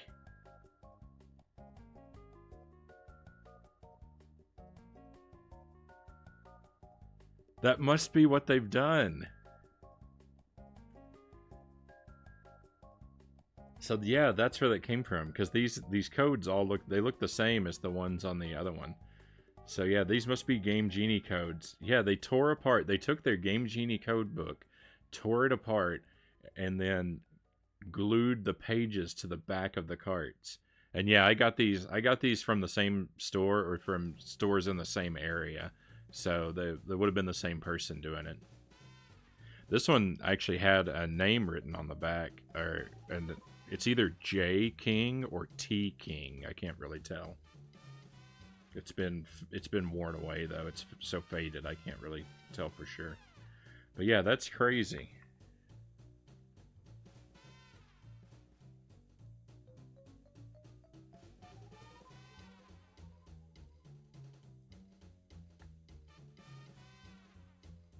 I love it. I love it.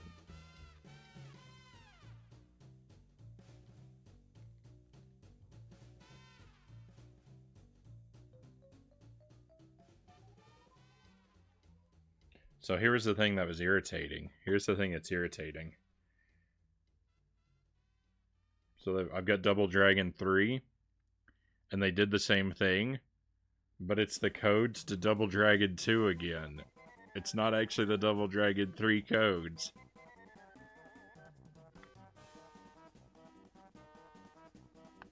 It's a different printing because the font is different, so it must be from a different edition of the book.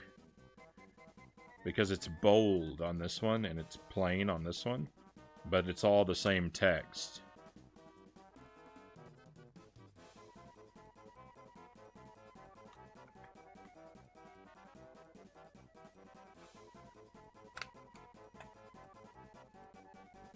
I was kind of hoping that they just swapped them. That they'd been like, oh, well, when Double Dragon 3 is in the console, I can't read the codes, so I'll put the stickers on the opposite game so that I can, you know, when I'm playing Double Dragon 3, I can read my Double Dragon 2, and vice versa. But no, they didn't do that. They just messed up and put the wrong one.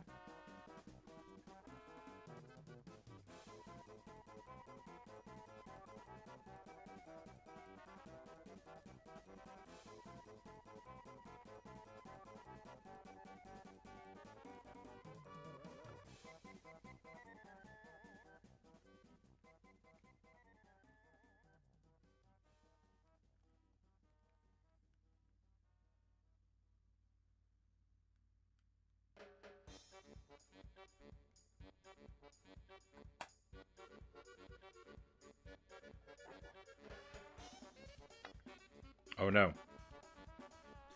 I gotta redo that photo. I have the manual for Double Dragon 3. I left the manual out.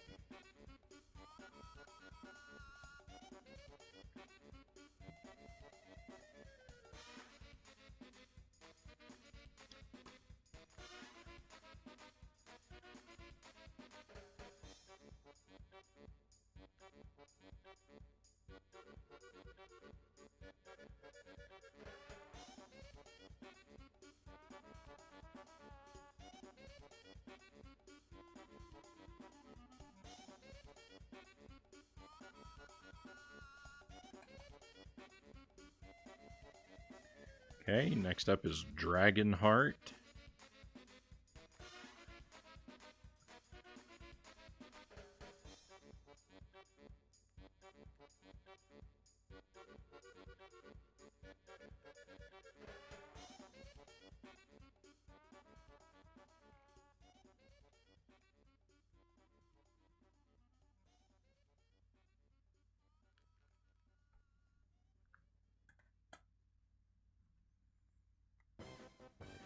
And my last Tetris game on the Game Boy, Tetris Plus, that's it.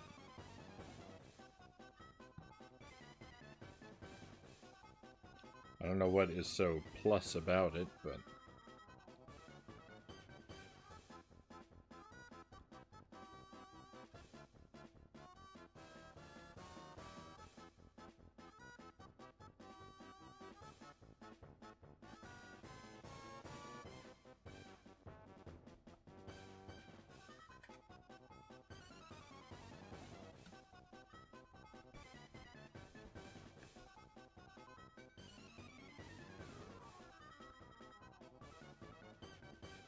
I also had this manual for Motocross Maniacs. I don't think I own this game either.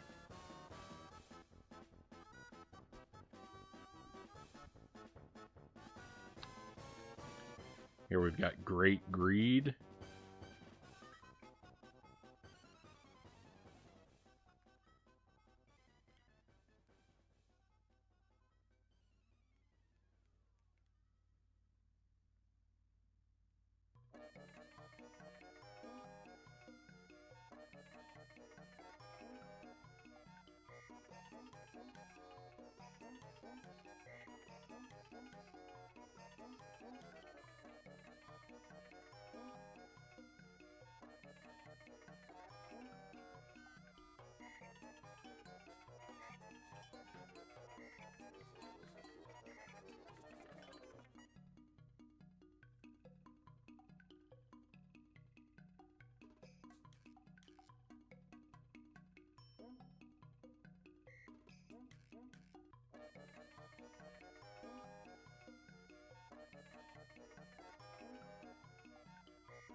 I have a Game Boy game on order, but I don't know if it's going to arrive. I got a message from the seller that it shipped a couple of days ago, but when I click on the tracking number and go to the page, there's no information. It just says a shipping label was created on the same date a couple days ago, but there's been no progress on it. So I'm getting a little bit worried. I might have to be sending some emails here soon to get this situation looked into.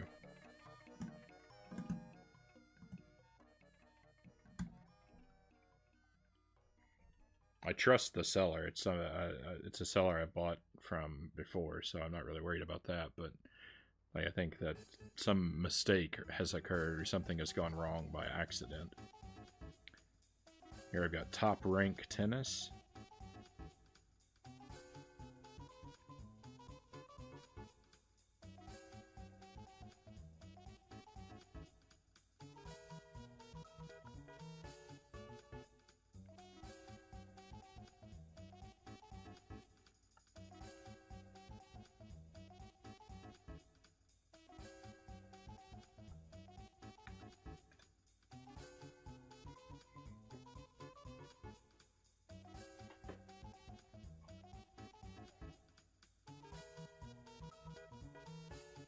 Super RC Pro-Am.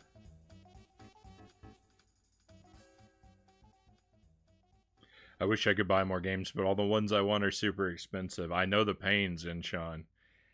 Yeah, it's mostly fairly cheap stuff that I've been picking up lately. Just a couple odds and ends.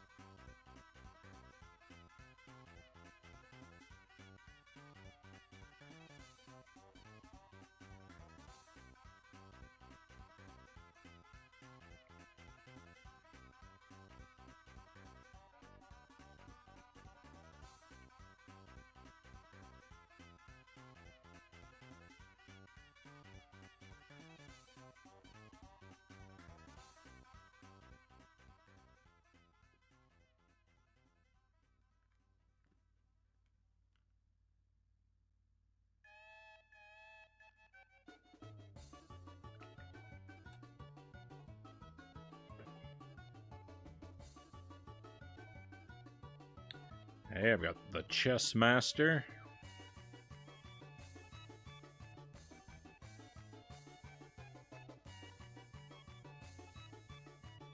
I did manage to pick up Mario Tennis and Gold.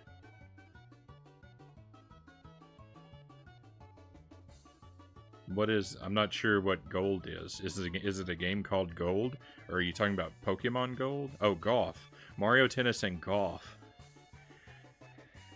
No worries. For the GBC a few years back, and I was pretty excited to have them again. That's nice. I don't think I have either of those.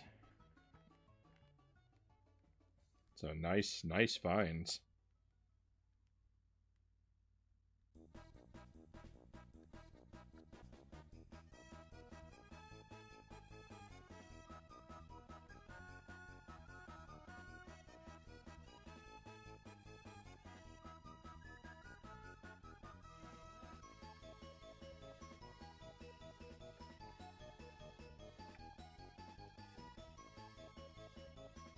They're really fun games if you ever get a chance to find them. Yeah, Mario Golf. I don't know that I've ever played a version of Mario Golf. This has someone's initials. DKH. I wonder if this person's friends called him DK. Like, if he was really into, like, Donkey Kong. And it's also his initials, so that's convenient. I've played a couple versions of Mario Tennis over the years. The one on Nintendo 64 and the one on Virtual Boy. The Virtual Boy is the Mario Tennis I've played the most. And speaking of tennis, here's a tennis right now. Just regular, plain old tennis.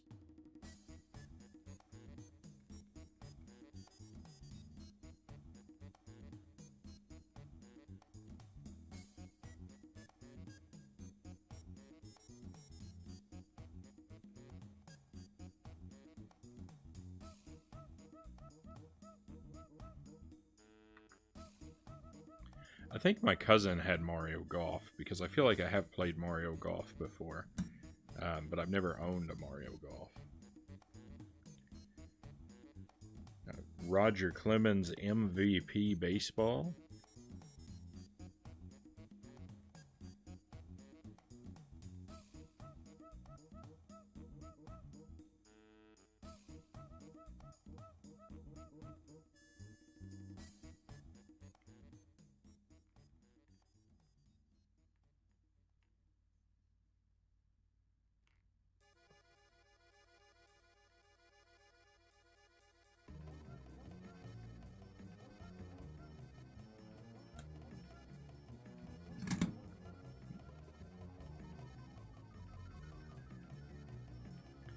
Double dribble 5-on-5.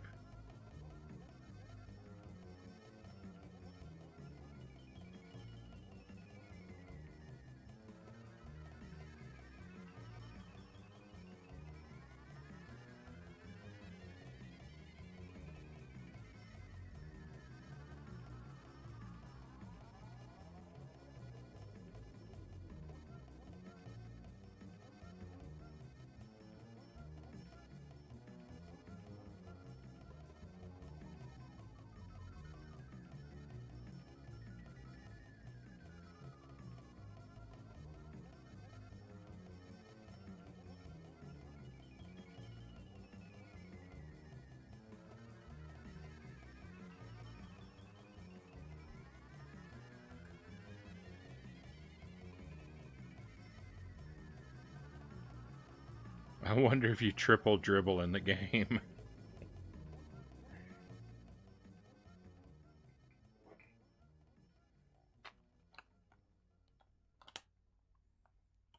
Okay, so let me clear these away so I can start working on a different stack.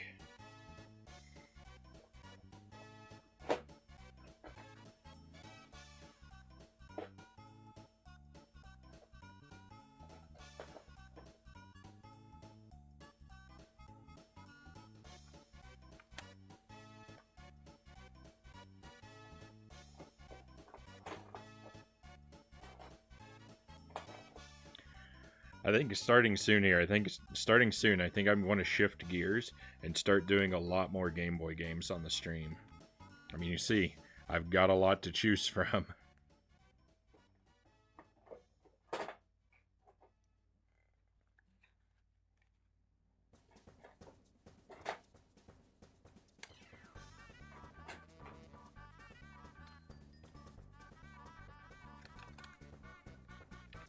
Oh no, I was trying so hard not to put my copy of Castlevania away, and I did.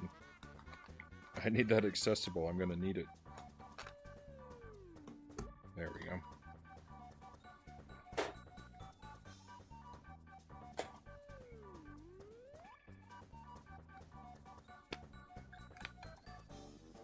Alright. Kirby's Pinball Land. So I only have so many of the clear clamshells. I actually have a fair amount of them for the Game Boy. And choosing which games get clamshells and which don't is always a very difficult decision. Definitely some games that don't deserve them have them, and some that do deserve them don't. It's just the nature of the beast, I guess.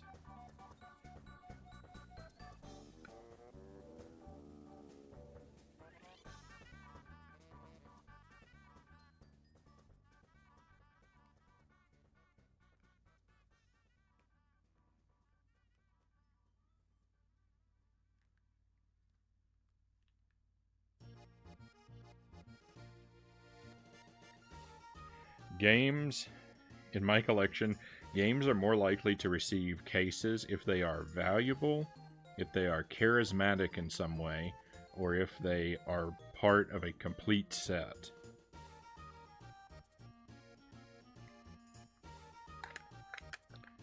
But at the end of the day, it's kind of arbitrary.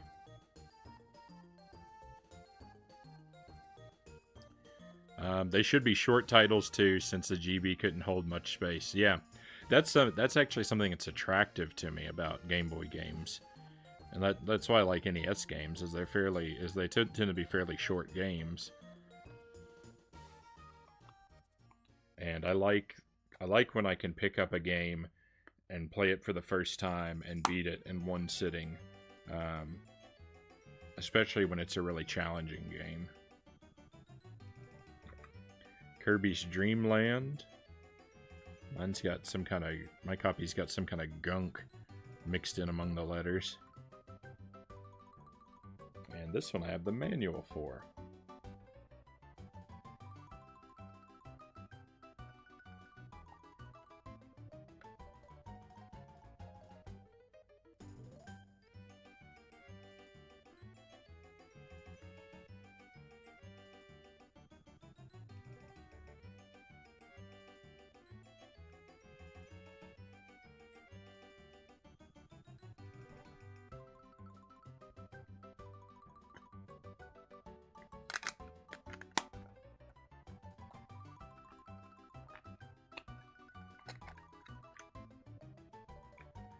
Kirby's Block Ball. I think I've got 3 kind of Kirby puzzle type games, right? It's Kirby's Dreamland, Pinball, Block Ball. What is the other one? I don't know. Well, it'll come to it. But I think there are 3 of these sort of puzzle type Kirby games. And I think I'll do them all on stream on the same night sometime.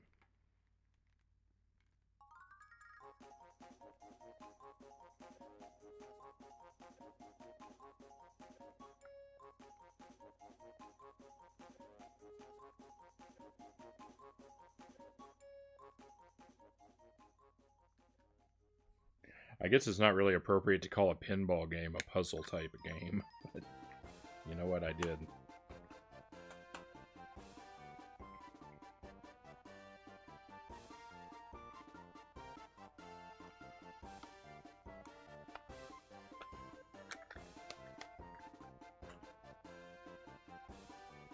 Okay, Mega Man, Dr. Wily's Revenge. This is actually a fairly recent acquisition for me.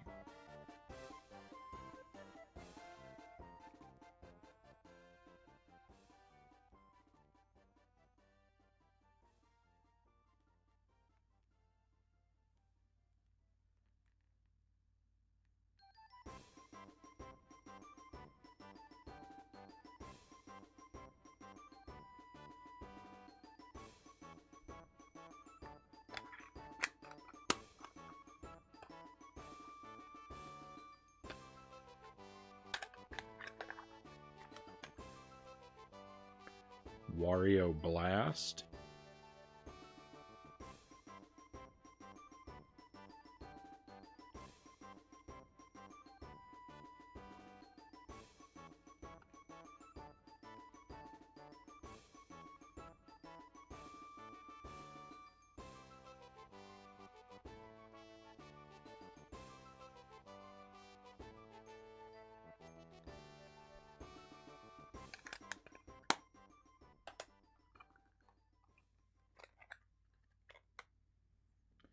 Wario Land 2.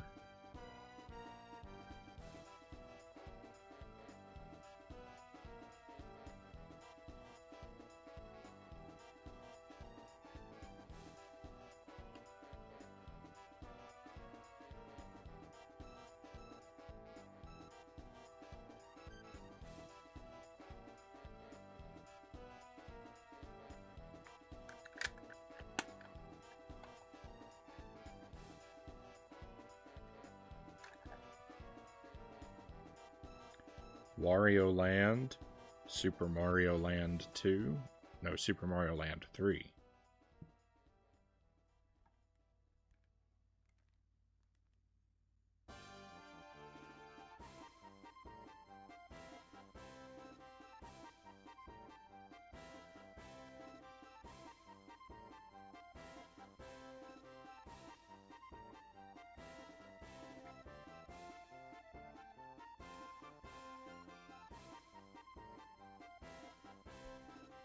I love the commercial for Mario Land, I believe Mario Land 2.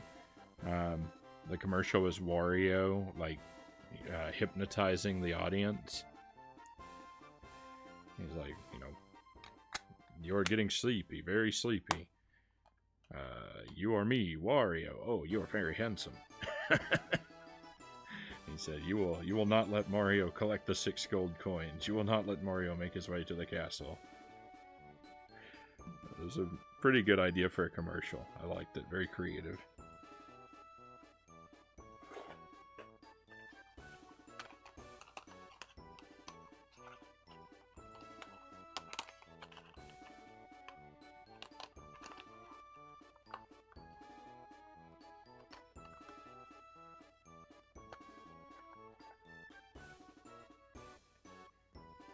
Gargoyle's Quest. This game has a weird purple off-brand clamshell.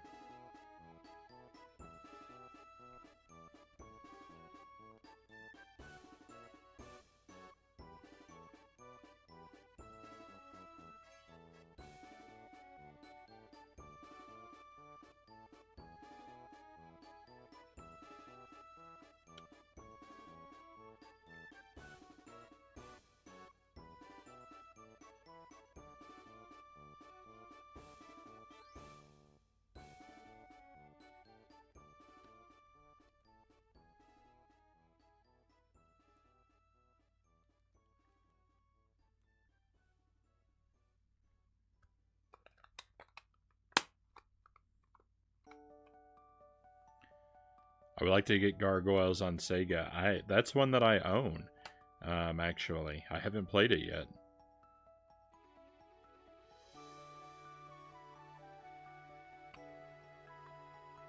I've heard that it's really good. I never really watched the cartoon when I was a kid, so I don't really know anything about the source material, but I've heard the game is really good. Here's Mega Man 3.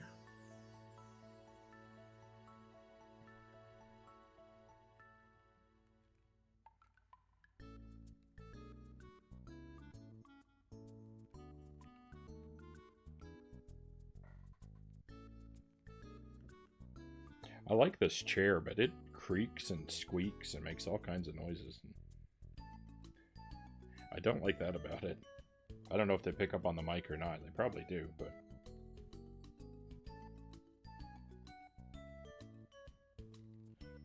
not a whole lot I can do about it.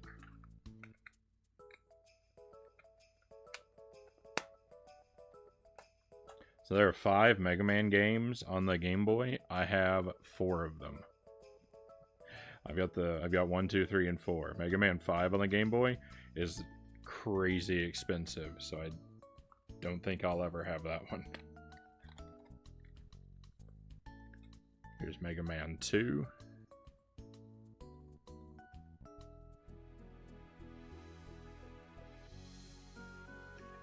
You don't hear the creaking? Alright. That puts my mind a little more at ease.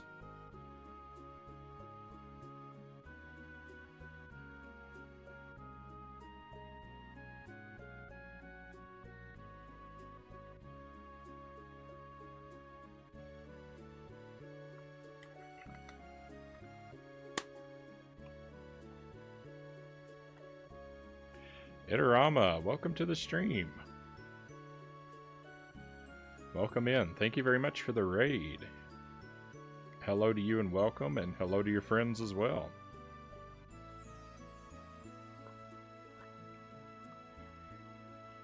We're just kicking back, going through going through my game collection. Basically, I'm creating an inventory in my app.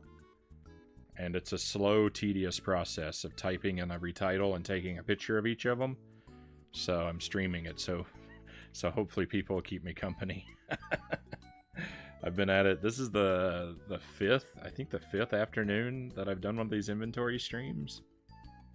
So there's not a whole lot going on, but if you if you want to sort of chill out and just hang around, then that's what we're doing. And if you see anything on screen that inspires you to share a story or to ask a question, go right ahead. Glad to stop by. I saw some of your inventory the other day. Right on. Yeah, yesterday I worked on it for I think 4 hours, and I might go that long again today. I've been at it for a while now, and 7 p.m. I'm gonna go until about 8 or 8:30, so we've got another hour and a half. Gonna be chilling as I make dinner. Right on. Well, again, I'm glad you dropped by. Thank you. Mega Man 4 is what I'm holding here.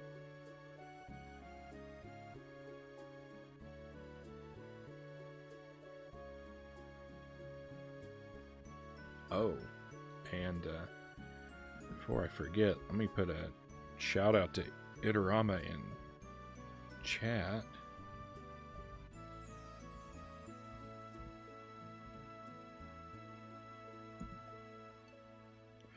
Itarama has some great laid-back streams, and he does a lot of Super Ghouls and Ghosts.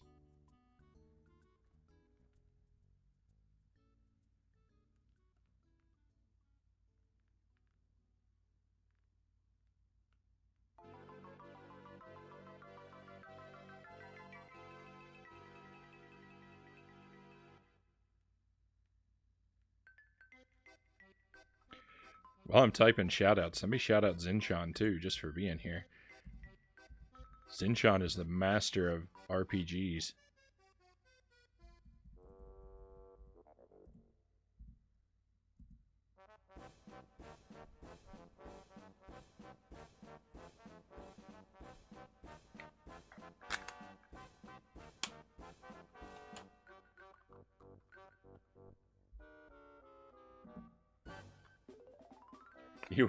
Thanks, Frownie. I wish I was. You're so much more experienced in them than I am.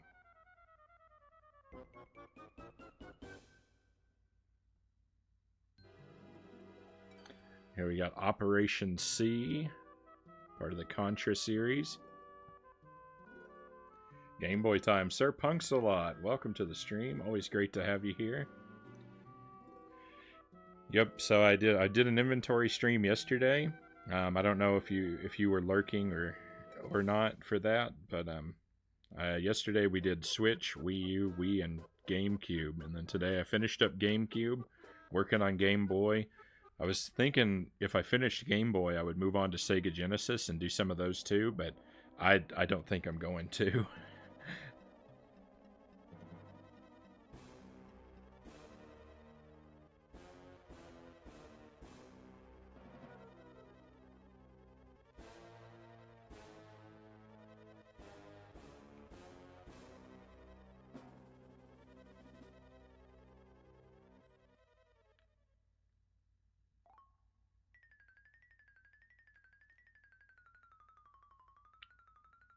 Too many Game Boys. Yep.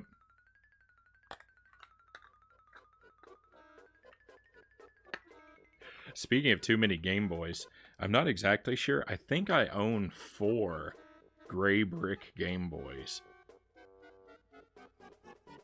Like when it comes to the consoles, I think I've got 4 gray bricks. I've got 1 Game Boy Pocket and 2 Game Boy Colors. I think I've got 2 Game Boy Advance, 3 Game Boy Advance SP. And that's it for the Game Boy line. You build a house with all those bricks. Zinchan says, BRB. All right, Zinchan, we'll catch you when you come back. I'm going to be here a while, so we'll see you then.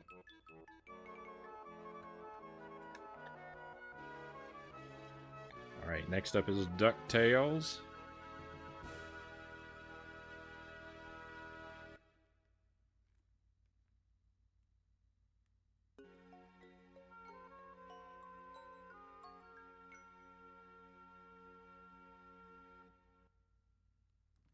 I don't know if DuckTales is 1 word or 2.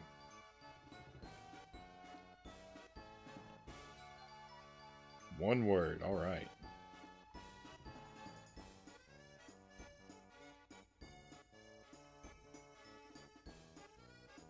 I know I watched and enjoyed the DuckTales cartoon as a kid, but I don't remember anything about it other than the theme song.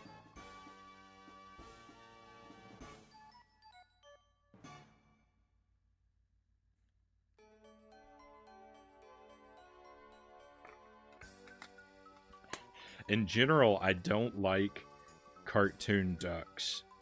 For some reason, animated ducks always, like, the way they talk is, like, very, like, very slurred or very mushy and wet sounding, and I find it very unappealing. Like, I don't like Daffy Duck's voice. I don't like Donald Duck's voice.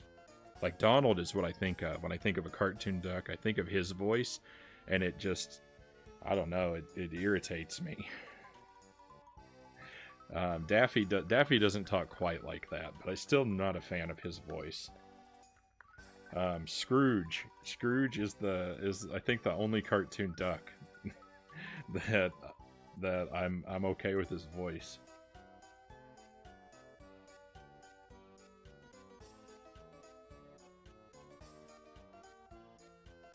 Oh, this here is a DuckTales 2, and I think Darkwing was fairly articulate too, right?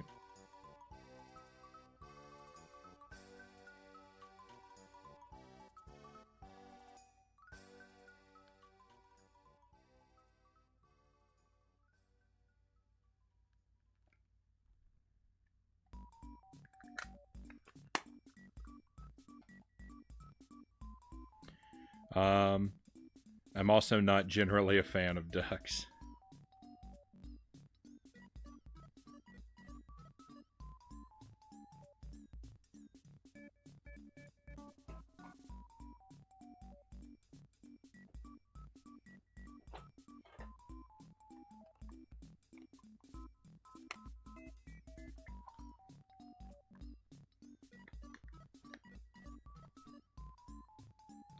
Castlevania 2, Belmont's Revenge. I'm going to try and play this game Friday. After we do some speedrun practice at the start of the stream Friday night, we're going to do this one in the second half.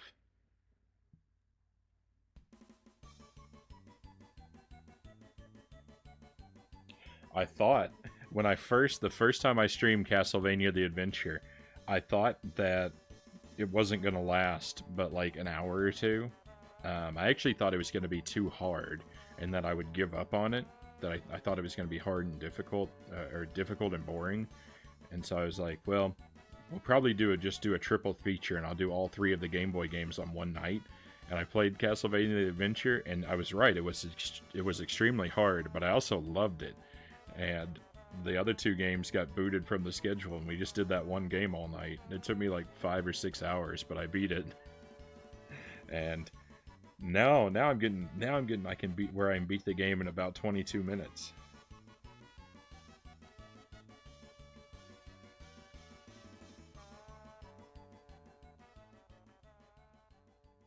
So I don't know. We might be in for a wild night with this one. You have weird taste in games. Why do you say that? Because I like games everyone hates.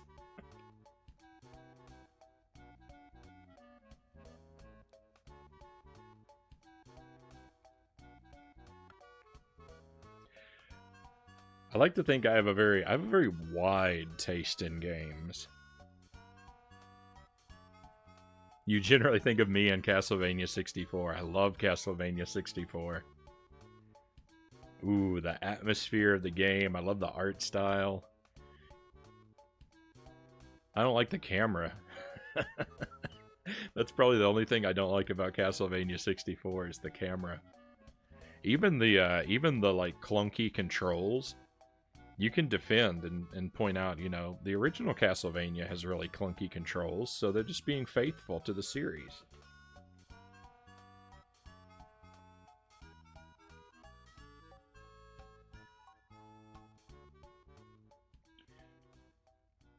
Did I tell you, Punk, that I beat Castlevania? I did a 1 life clear on Castlevania. The perfect deathless run.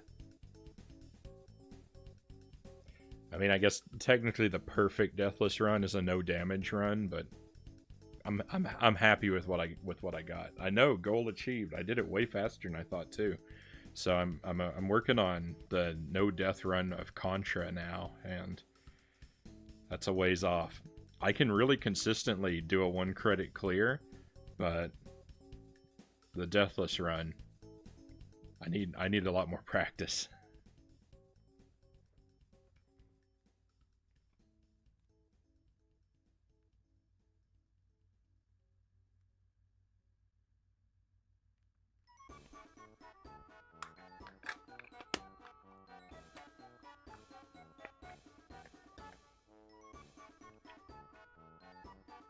Alright, Contra the Alien Wars.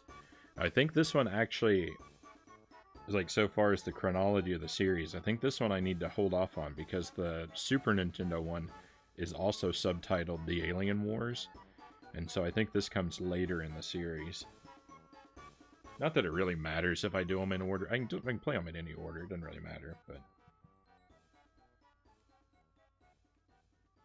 I think I'll do... when I'm done with it, when I'm ready to retire the original Contra, I think I'll do Super C, Operation C, this Contra, the Super Nintendo, and then the Genesis one last.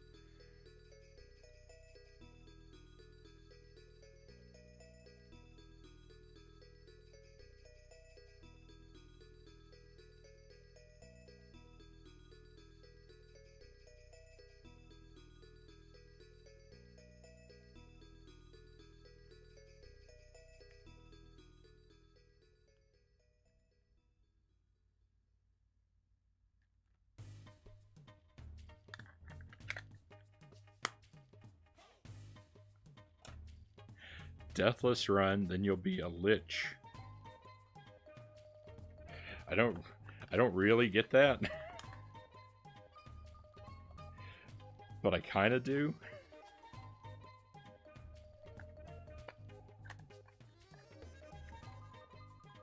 Okay, Metroid 2. I feel kind of bad. I'm not doing Metroid 2 before Metroid Dread comes out. But I just don't think there's time. I did just finish Super Metroid last night, and we're gonna do Fusion next month, but I don't think I'm gonna have time for Metroid 2 before Dread comes out.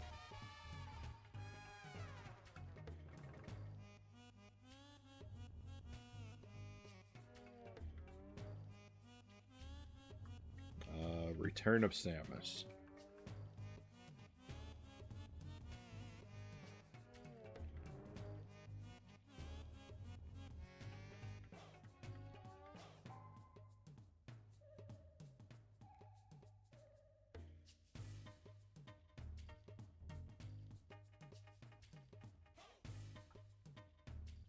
It's just you making bad jokes.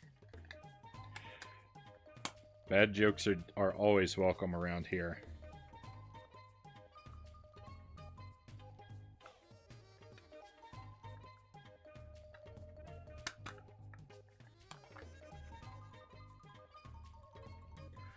Alright, Kid Icarus of Myths and Monsters.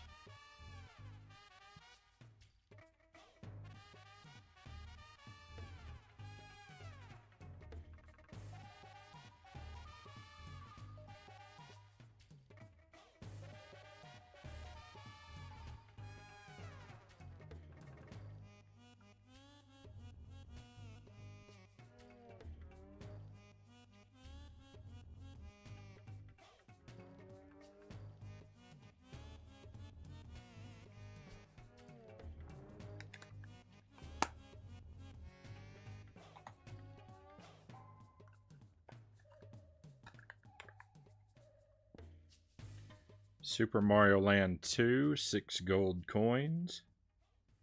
6 golden coins.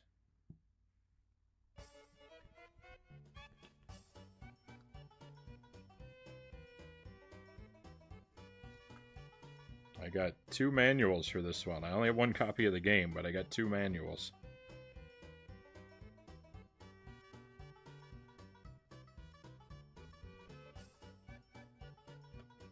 I have no idea how these things happen.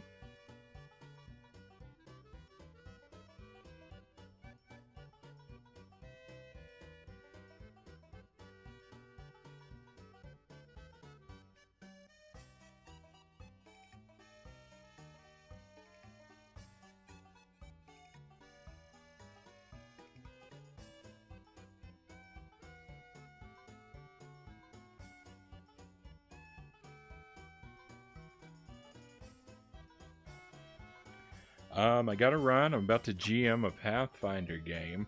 Hope to catch you again soon, broski. Hey, thanks for being here, Punk. I always like when you can catch one of my streams. And have fun with your game. I hope the GMing goes well. I hope you throw all the party for a loop with your imaginative twists and turns. Hey, and thank you for the sub. Much appreciated. Thanks for the gift sub.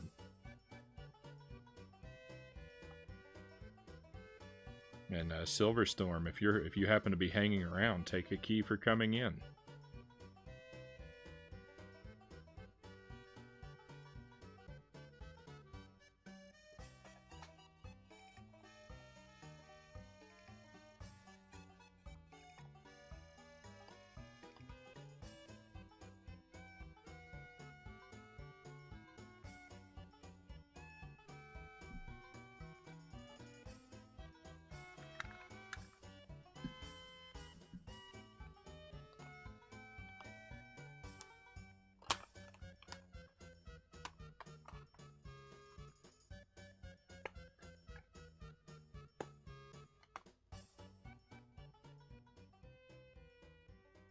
Alright, here we got Battletoads.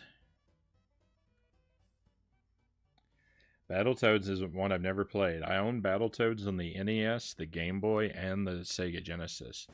And at some point, we're going to beat all three of them.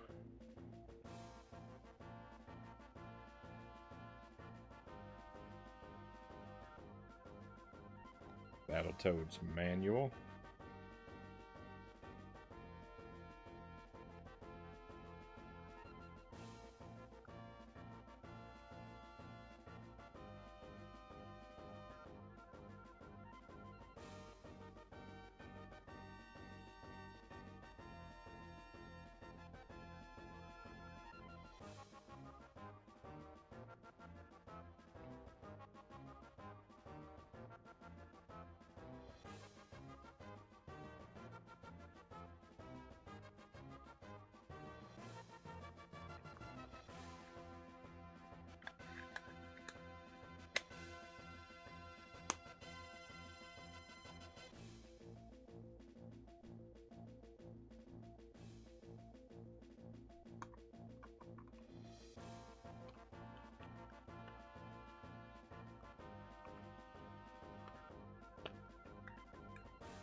Donkey Kong Land 2.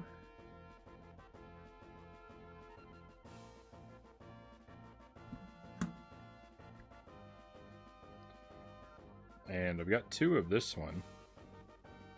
Looks like one's regular and one's a Player's Choice edition. Regular one's got the pretty damaged label.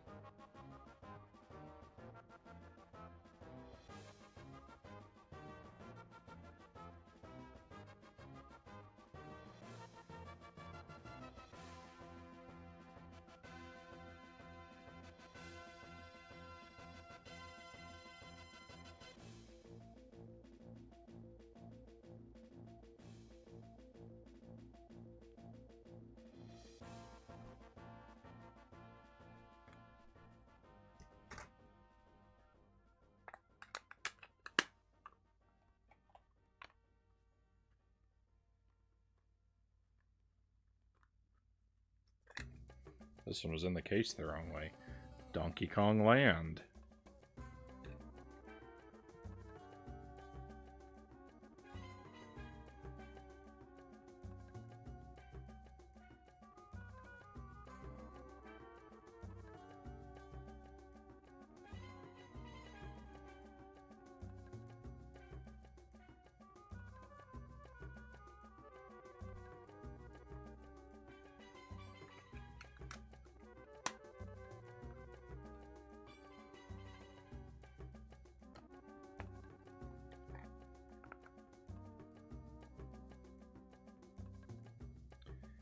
And Donkey Kong Land 3.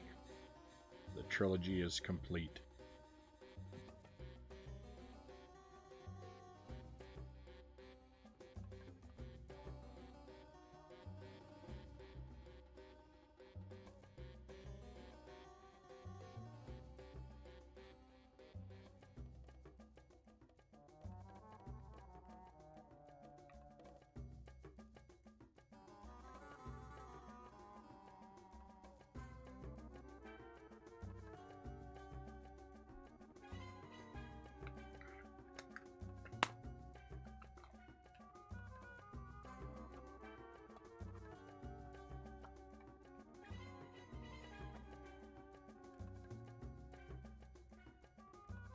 Castlevania Legends.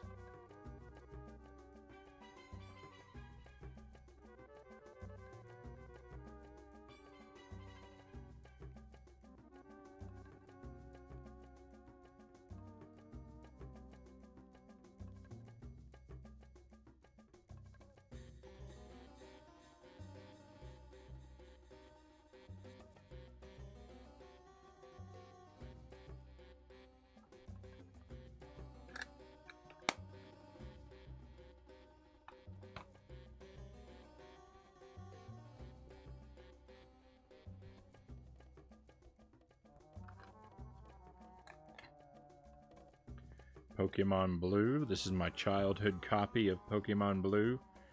Probably with a dead battery by now, but much cherished, much loved. I played this game so much. I really like, I don't know, I'm a Gen 1 kind of guy, and I've tried to play some of the other Pokemon, but there's something different to the feel of them. Like, I really like the sort of like early internet, sort of science-y, like tech vibe of the original Pokemon, and I don't think that same feel carried over into the sequels.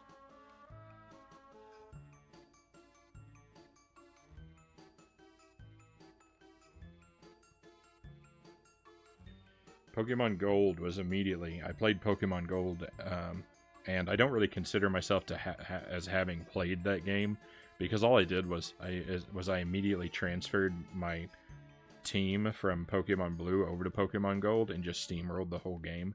So I didn't really play it.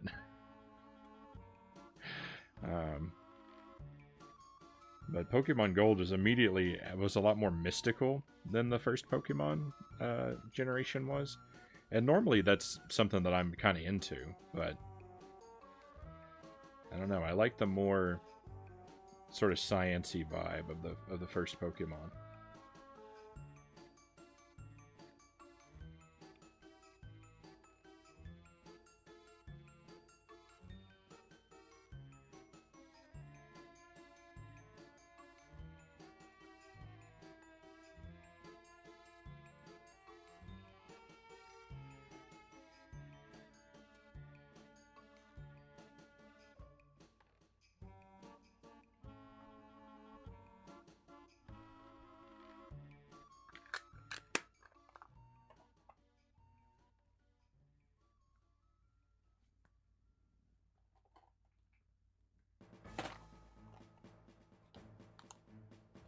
We're almost through the original Game Boy games. There's like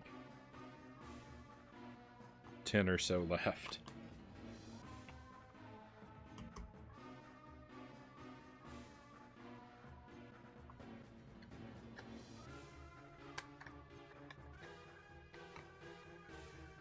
Donkey Kong.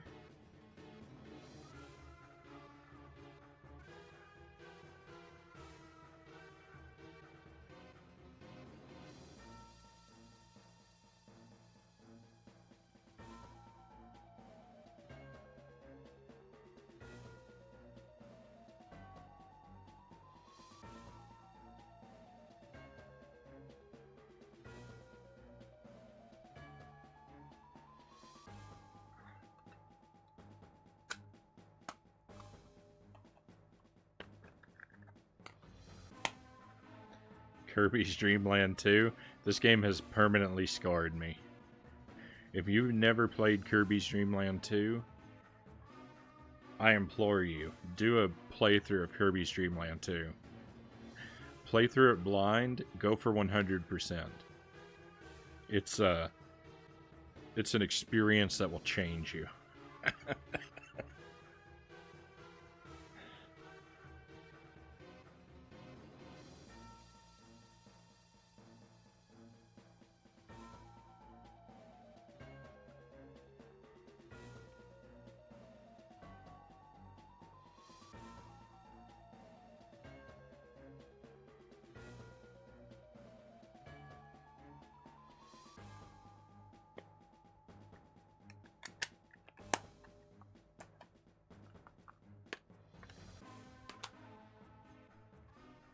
Pokemon Red.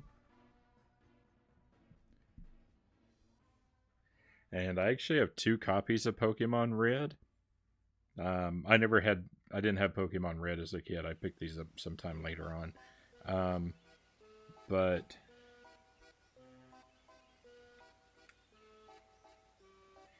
at least one of these is either damaged or fake. Because I did try playing it recently, and it gets locked.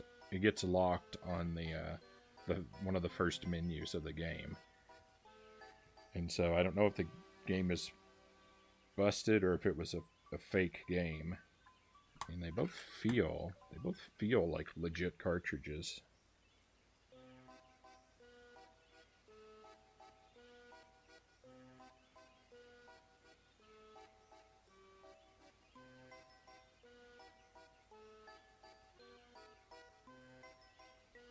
It's hard to tell. If one of them's a fake, it's a very good fake.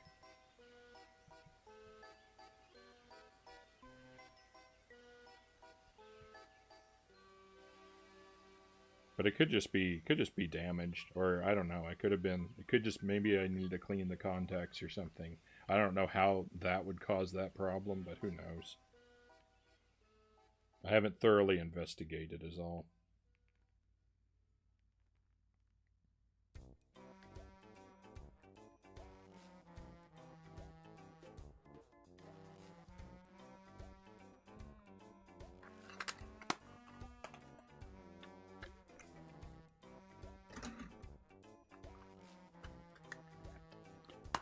And Pokemon Yellow.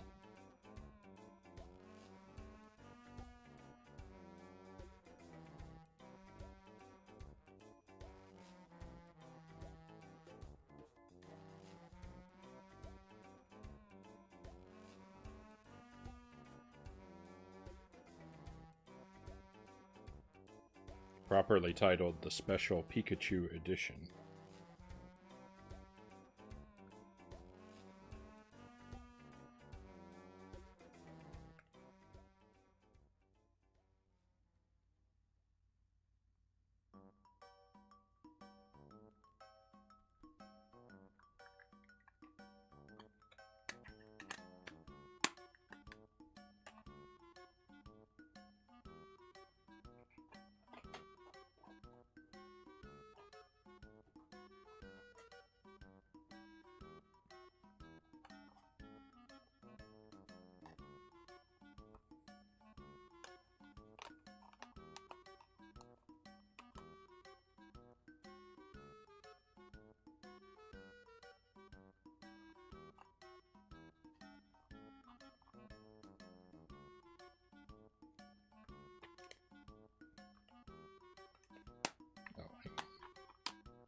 Both of those over there.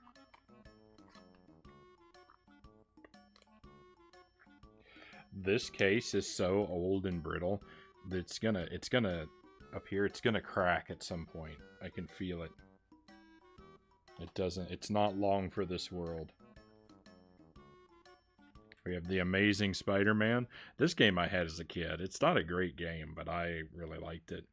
And I did beat it recently. It was a very sloppy beating of it with a lot of continues used, but we did make it through. And you do have limited continues. So that I made it all the way through, even having to use a bunch of continues.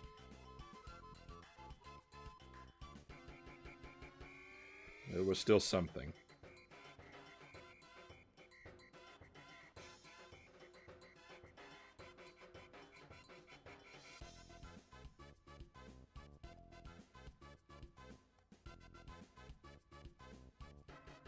And I've got the manual for this one.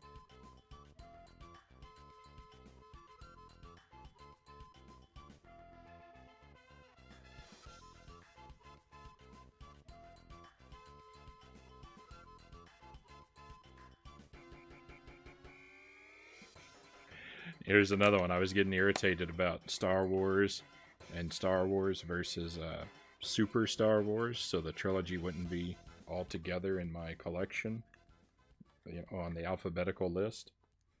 First one is The Amazing Spider-Man, but this is just Spider-Man 2, so they won't be together either.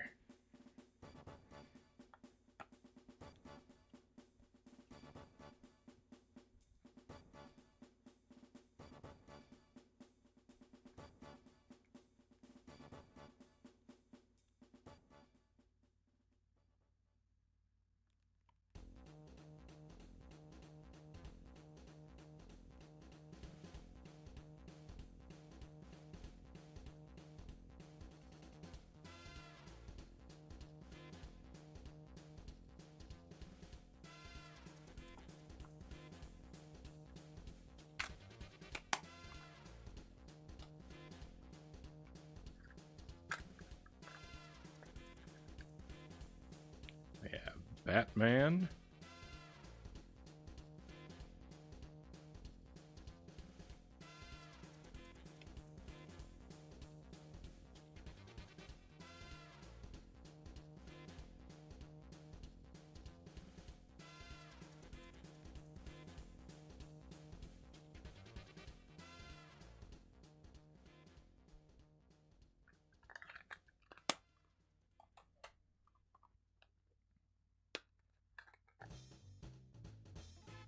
Spider-Man 3.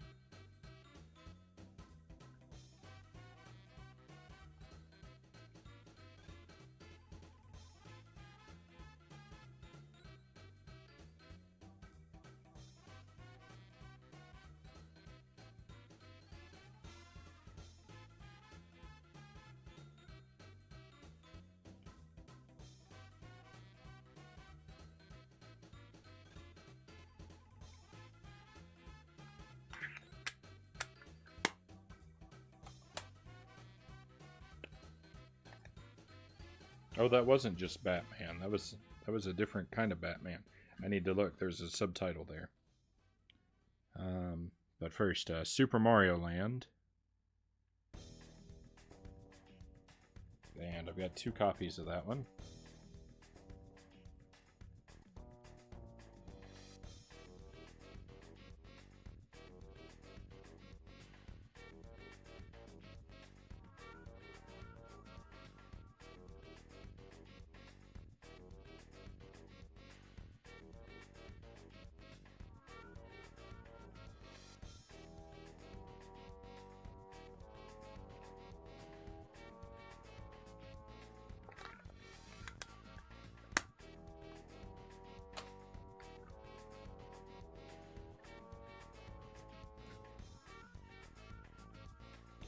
So, about that Batman game. This is Batman Return of the Joker.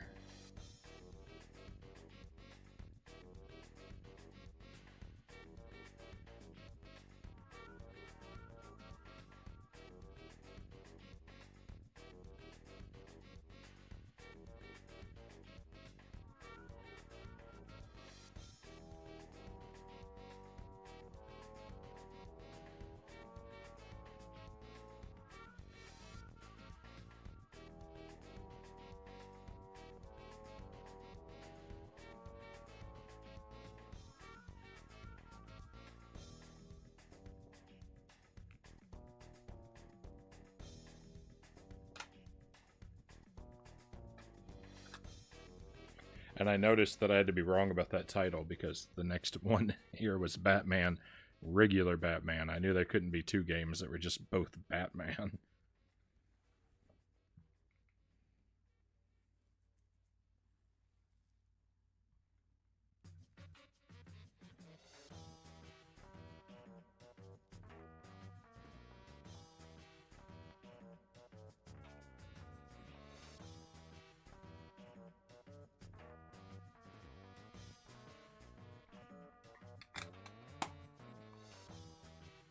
Okay, that's all of my original Game Boy collection. We'll move on to, what time is it? 7:30. Oh, I got a world of time. Not really, but we'll move on. We'll work on the Game Boy Color games too. I don't have quite as many Game Boy Color games. I mean, I do have a bit, but it is somewhat less than the regular Game Boy games.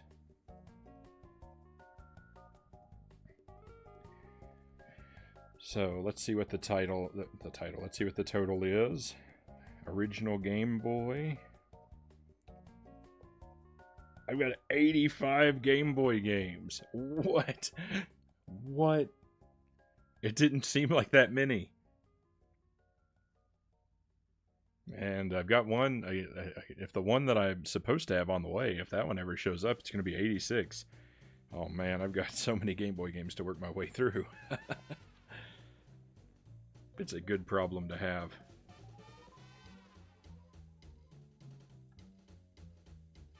I've also got manuals for F1 Race. Game & Watch Gallery 2. I think I have this. This is a Game Boy Color game, though.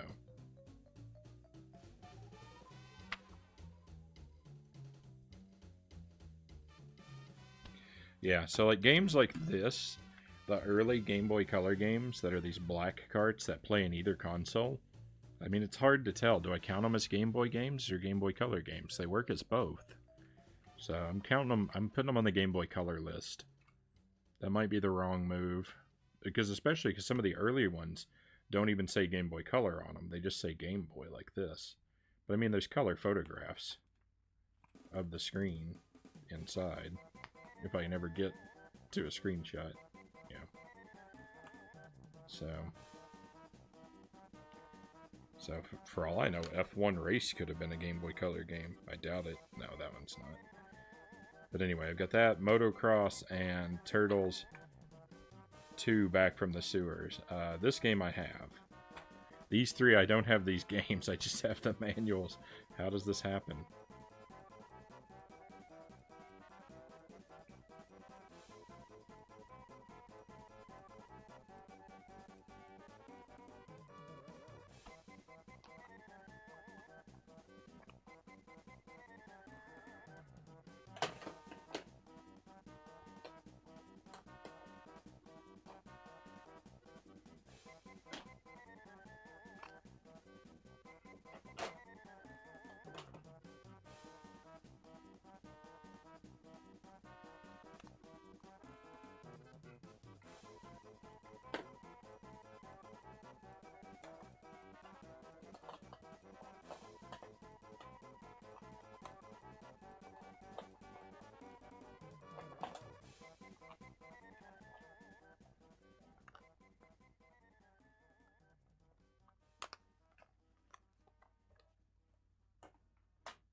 So I've already spoiled one game. First Game Boy Color game is going to be Frogger.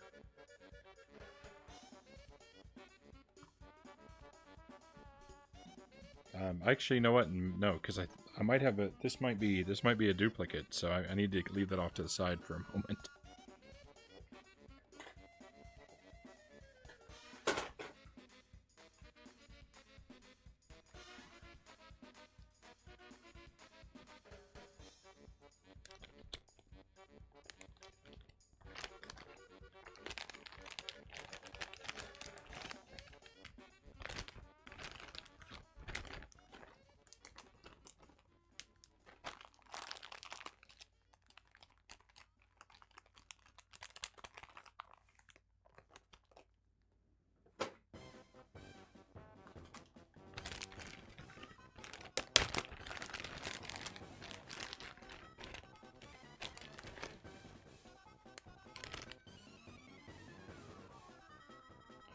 Alright, so quick look through the manuals again like I did last time, so that hopefully I can remember what I've got. Game & Watch Gallery 2, Mario Brothers Deluxe, Donkey Kong Country, Dragon Warrior Monsters 2, Game & Watch Gallery 3, Link's Awakening, Oracle of Ages and Seasons, Pokemon Pinball, we'll do that one right away, Pokemon Puzzle Challenge, Rayman, Shadowgate Classic, Mario Bros. Deluxe, Tom and Jerry, and Pokemon Gold. So those are the ones to look out for. So the first one we'll do is Pokemon Pinball. I hope it doesn't have a corroded battery in it. It has, I believe this is the original battery that came with it. I wonder if it still works. It hasn't corroded. It's not got any of that weird buildup around it or anything. But I think it must be the original battery because it's got all kinds of Japanese text on it. And I don't know when I would have been in a situation to buy a Japanese battery. It's weird, was it manufactured in Japan? It was.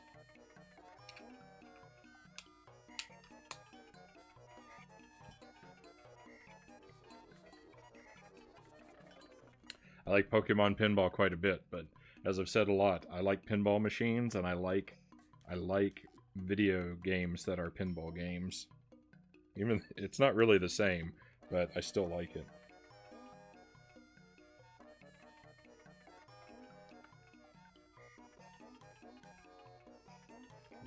Number of copies. Number of manuals. And number of boxes.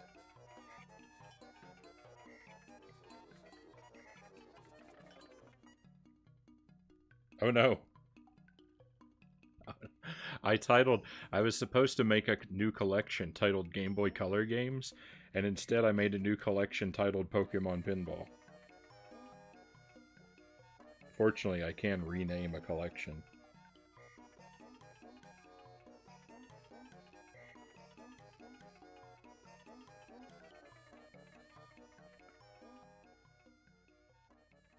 I've been doing this for too long. I'm getting foggy and weird now.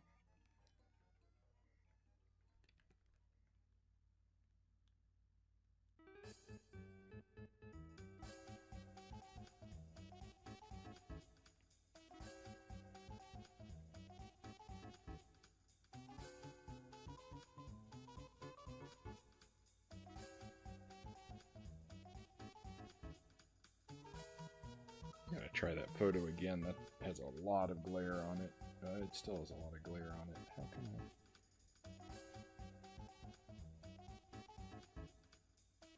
There we go.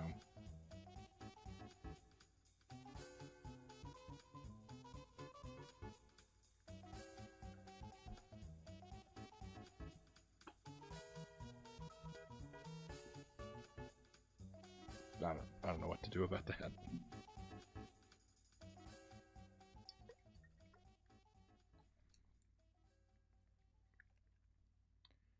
My drink is getting warm. I haven't even had a drink of it yet because I'm waiting for all the fizz to settle. And it's already getting warm.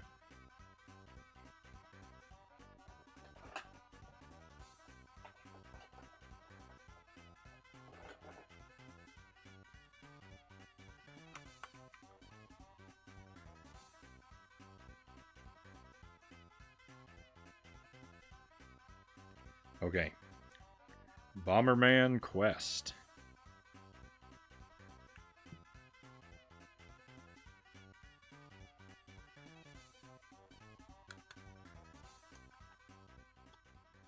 I have a lot of Bomberman games. I haven't played a lot of Bomberman games. I've got one on the original Game Boy. I've got two on the Game Boy Color. I've got 3 on Nintendo 64.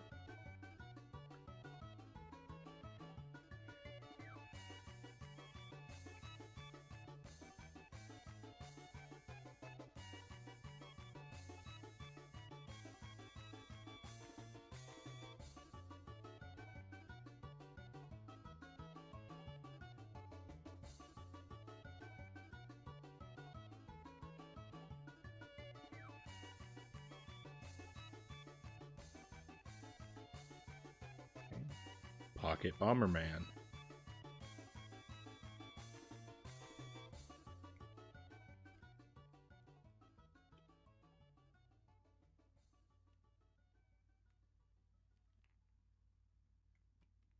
I always like Bomberman's design. Like it's very cute and very simple. Thought he had a good design.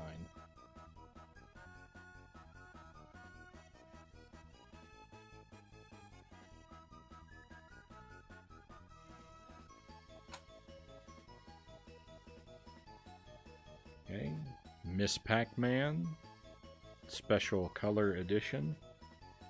I actually have 2 copies of that.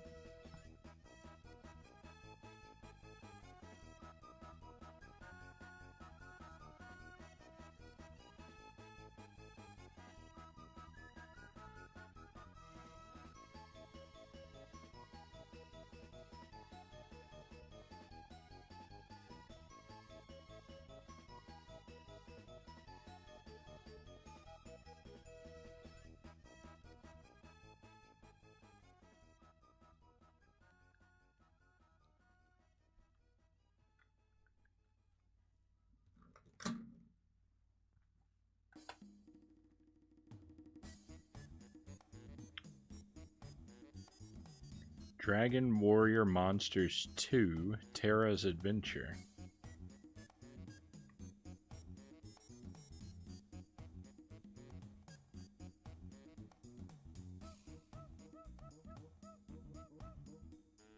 I think I'm going to start setting them all at a little angle like this. Might make it easier to take the photos.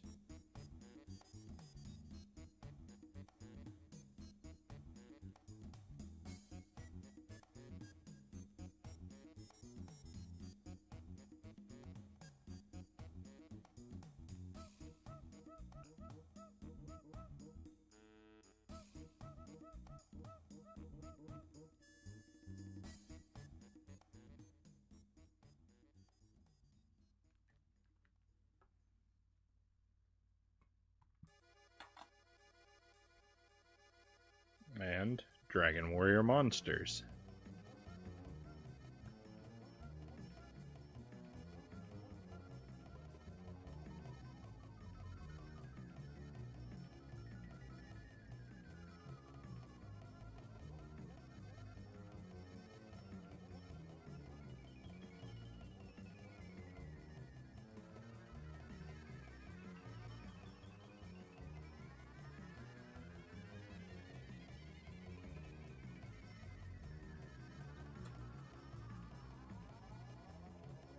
Ghosts and Goblins. Not really a tremendous version of the game. I don't know. This just I feel like something about this one feels weird, like the screen is cropped too much or something.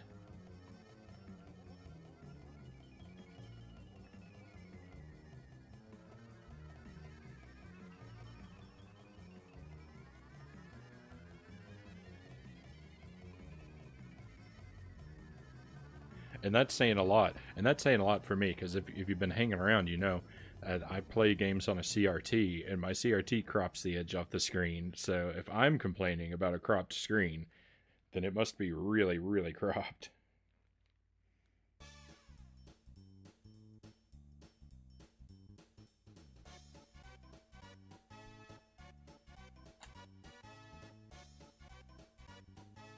Okay, Bugs Bunny Crazy Castle 3. I've got number 1 and number 3. I don't have the middle one, though.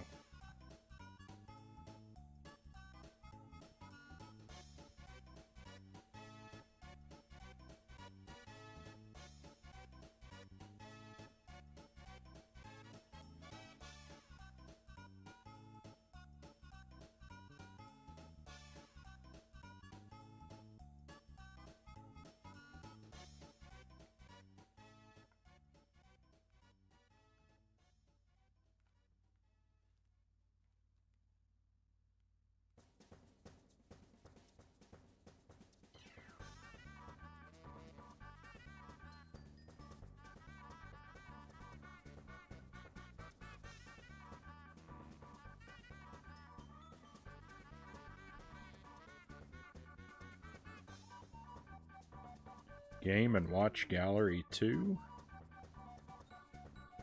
with the manual.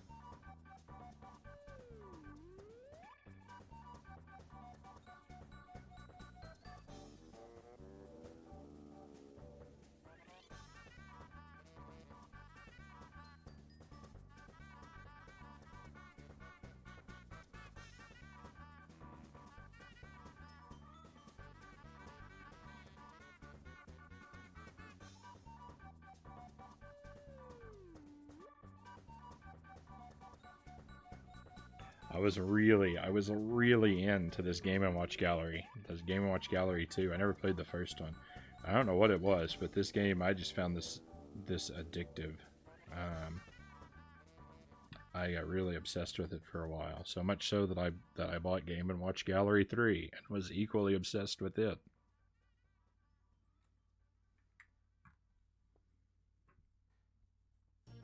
And normally, like, the kind of games that are on the Game & Watch, like those really simple, like, LCD type games, wouldn't hold my attention. I guess it was the Mario theming of it that really pulled me in.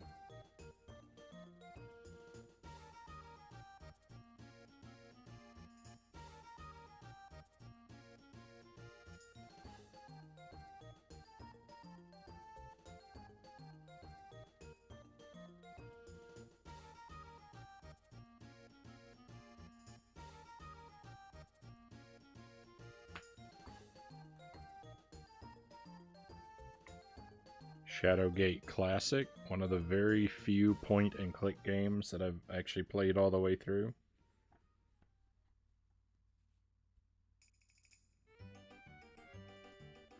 I definitely used a walkthrough to do it, though. I did not have the brain power to master Shadowgate as a kid. Maybe now that I'm old and have forgotten all of it, maybe I can play it again and do it legit next time.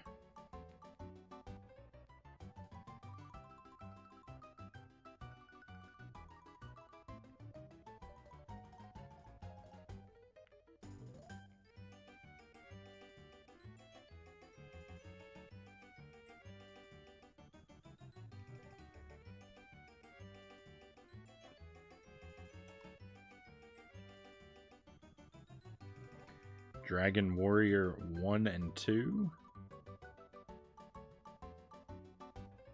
So for this one, I've got a manual,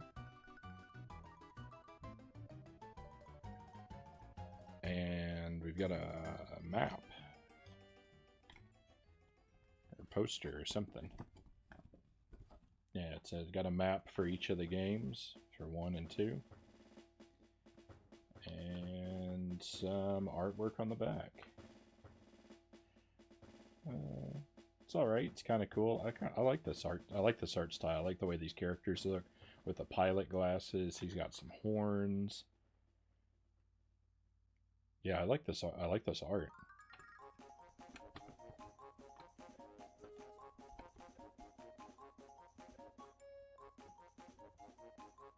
That's a cool look. That's a really, the more I look at it, the more I like it. I really like their sort of look with like the, I mean, I guess this would be male with the tunic over it and the helmet with the goggles. Yeah, I like it a lot.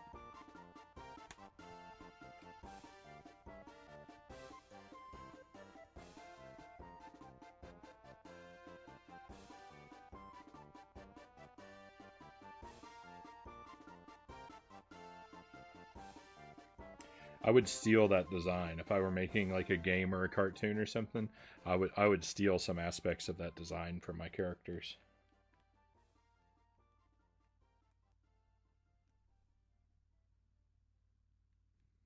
I mean, pay homage.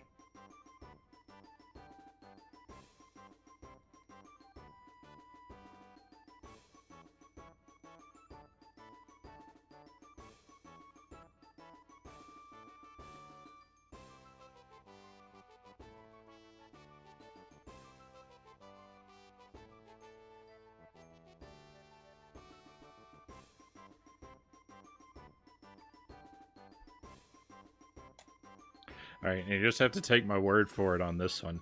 This is Pac-Man Special Color Edition. I can't prove it to you, since there is no label, but that's what this game is.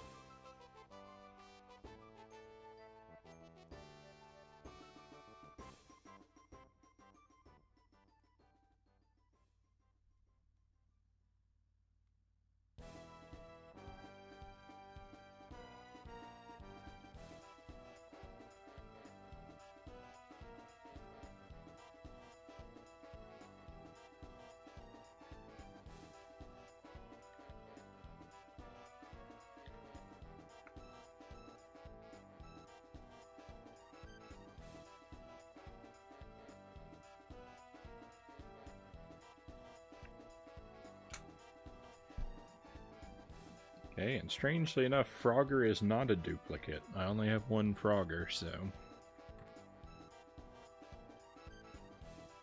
it is time.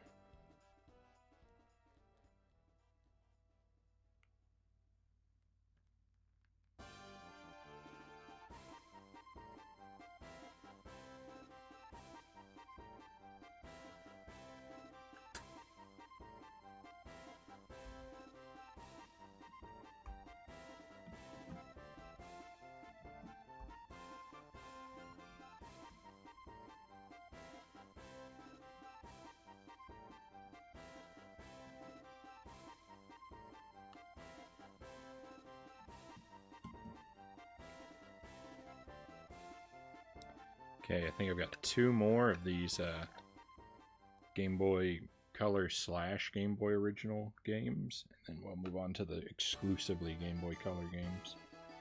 I'm not going to inventory them separately or anything, but I am just doing one of a kind at a time for whatever reason. Pokemon Gold.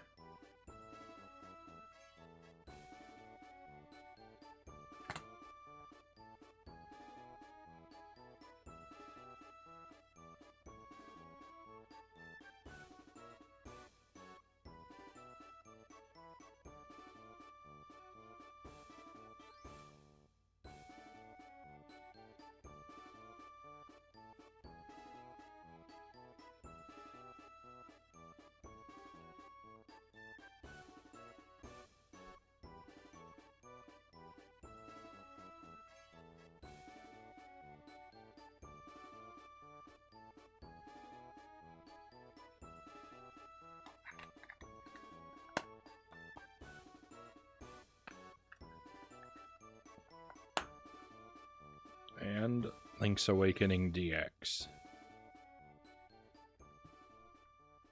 which I also should have the manual for. Yep.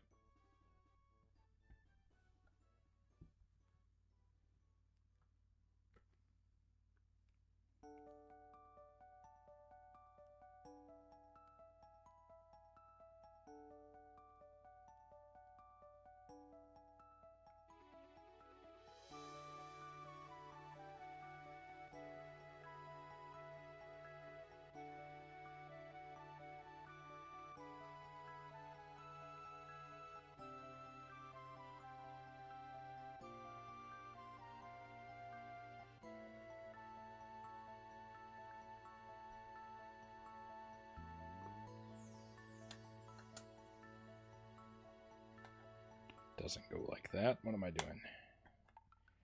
Alright, let's clear these off and we'll move on to the Game Boy Color exclusive games.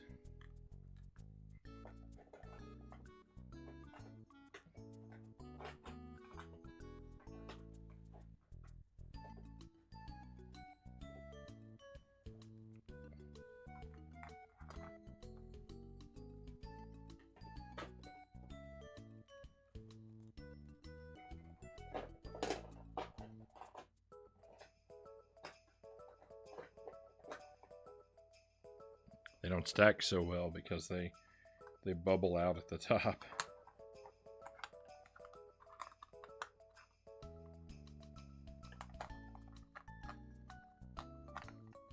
I gotta tell you, my Game Boy Advance exclusive collection is really underwhelming. I've got some majorly trash titles and not a whole lot of titles in general.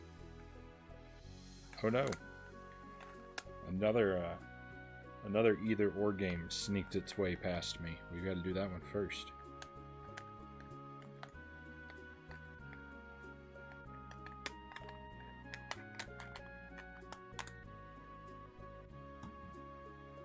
This is a Battleship, the classic naval combat game.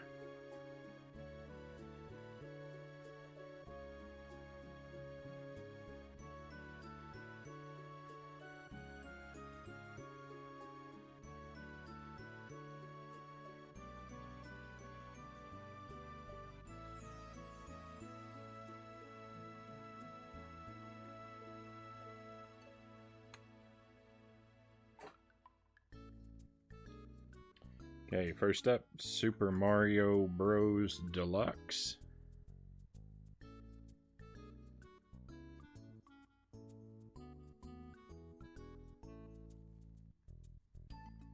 And I've got a manual for each copy.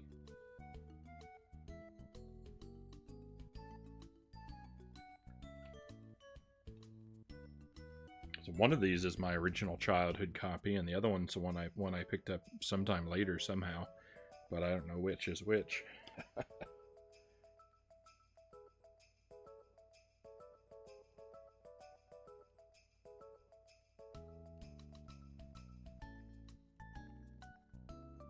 Overall, not a great way to play Mario Brothers, and especially not a great way to play the Lost Levels, which is included as an unlockable.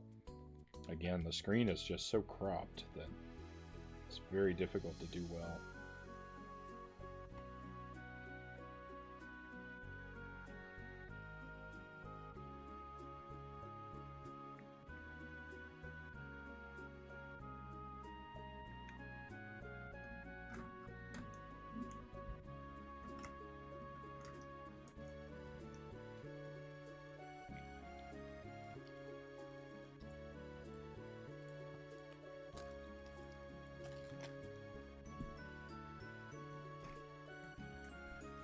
I've made some bad decisions for where I've set stuff over here.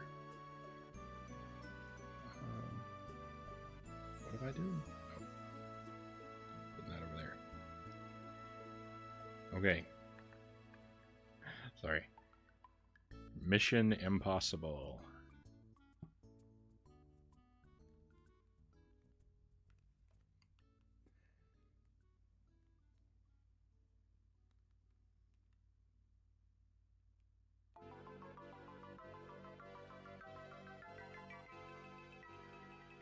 Our music is repeating. I'm just going to let it repeat because we're not going to be going for too much longer. Maybe another half an hour or so. We'll finish up whenever we get through these Game Boy games. Genesis games just going to have to happen another time. As I feared, I've run out of time for that.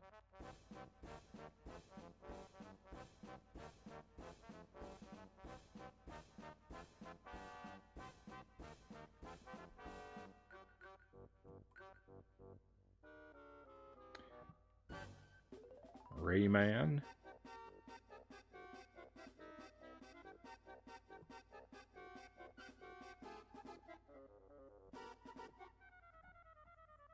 And a manual for that one.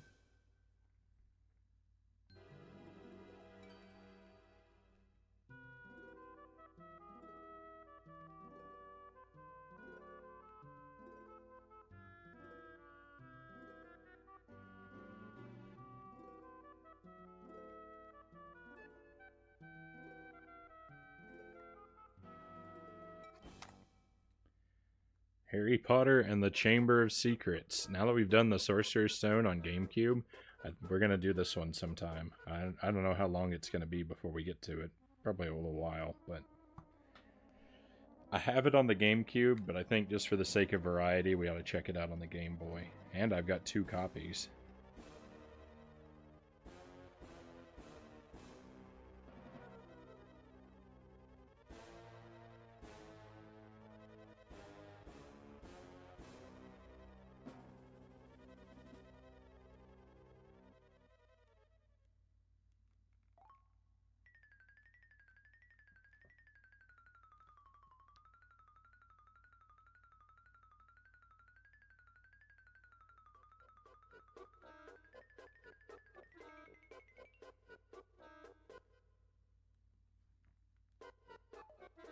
bad photo. I'm going to try again. It's a lot more like it.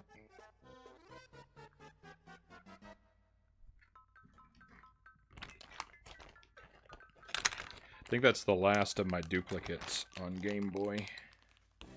Everything else should be original. Or unique, I mean. Not original, unique.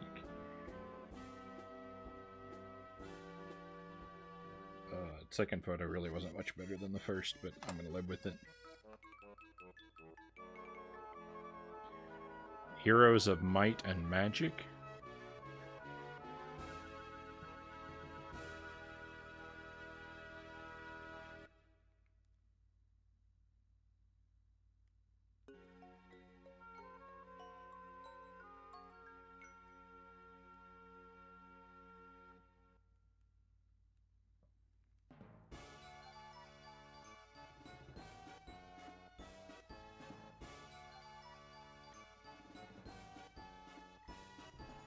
The way they've written the title on this, with the word heroes super big and then of might and magic super small under it, makes me think that Heroes is the title and of might and magic is the sequel.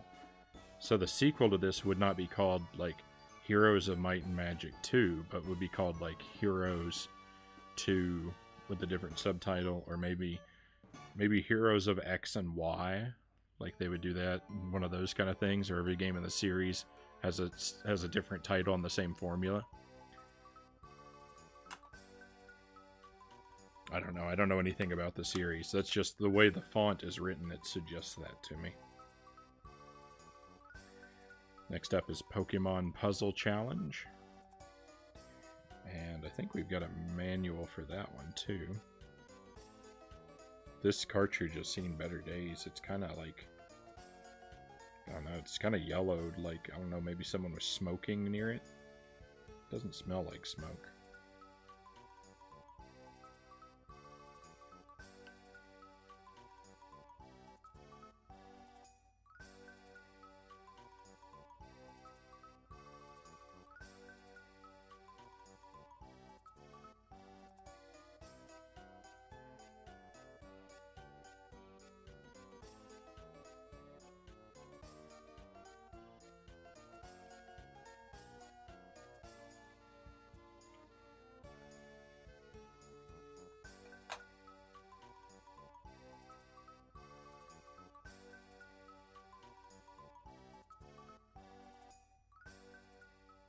Tom and Jerry?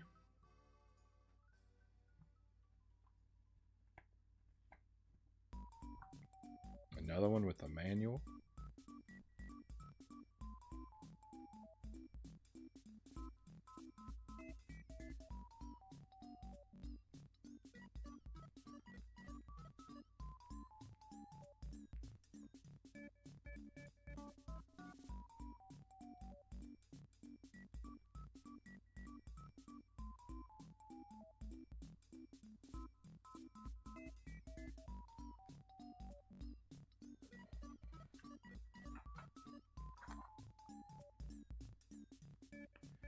Scooby-Doo Classic Creep Capers. Now I've got Scooby-Doo. I've got this Scooby-Doo game. I've got a Scooby-Doo game on the Nintendo 64, I think. And I've got one on the Super Nintendo. The Super Nintendo one's the only one that I ever played, and like, it's a kind of frustrating / disappointing game. It's a game that, it's interesting because it seems like it could be really cool. Like, you wander around finding items, figuring out where to use them as like clues and stuff like that, but you don't get a lot of health, and the enemies can wipe you out really easily in that game. It's very clunky to control as well.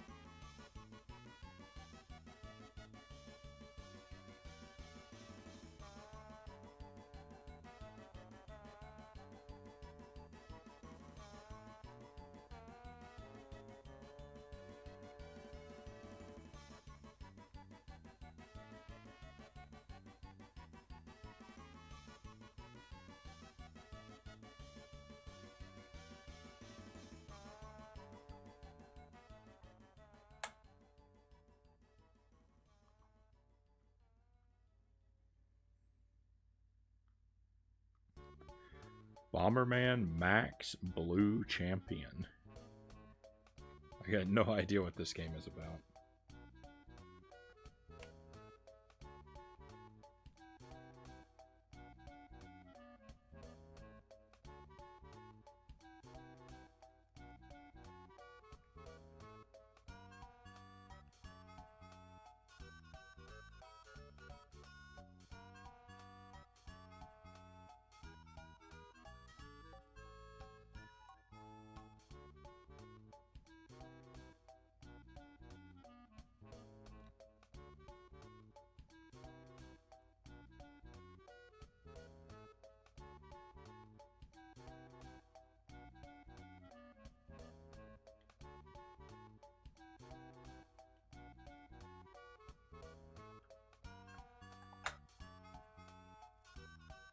Spy versus Spy.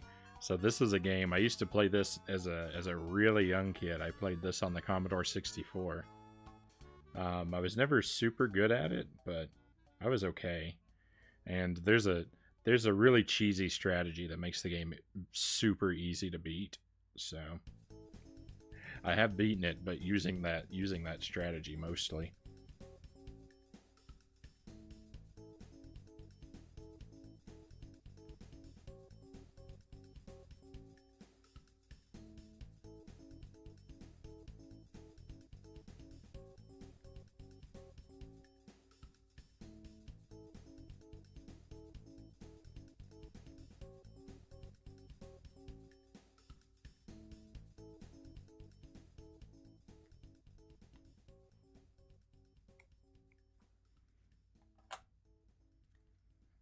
Donkey Kong Country.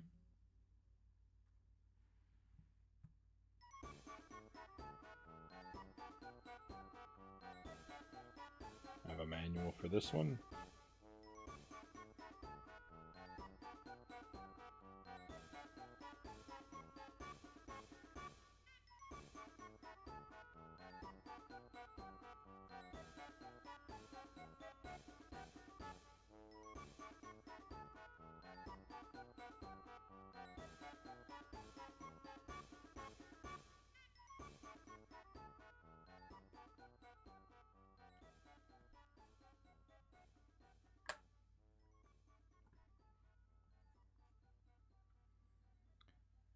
Kirby Tilt and Tumble. So this is I've been doing I've done a lot of Kirby games on stream. I don't think I can pull this one off. I know that speedrunners will play it on the Game Boy player and they'll hold and tilt the entire GameCube. That doesn't seem like a good idea to me. That seems to me like you're just asking to cause damage to your disc reader.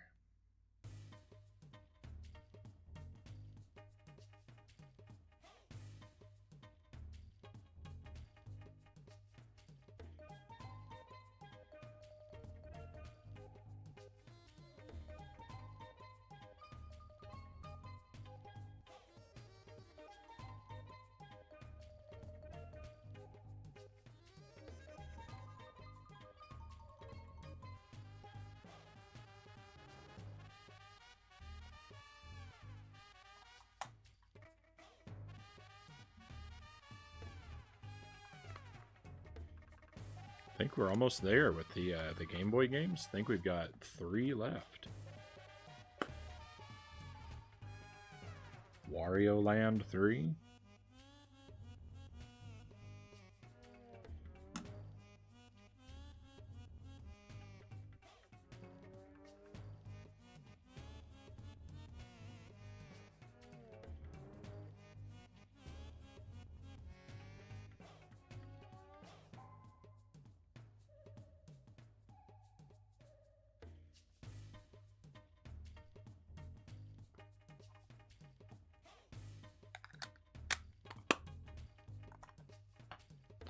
And the Oracle games.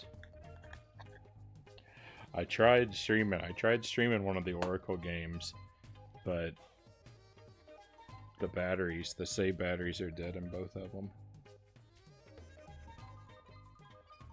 So we've got Oracle of Seasons.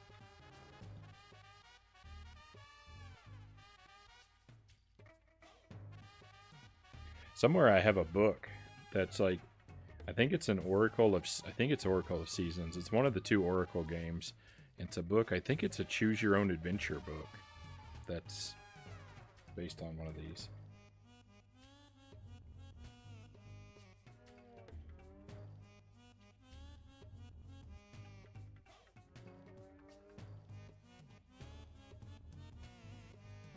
I tried playing Oracle of Ages, and the battery in that one is so dead it wouldn't do anything at all. I mean, the game boots up, but it won't let me get past the create a save slot screen because of the poor battery, which might be the problem with the that one copy of Pokemon Red that I was talking about. Oracle of Seasons, let me play it. I played, I saved, I came back the next day, my save file was gone.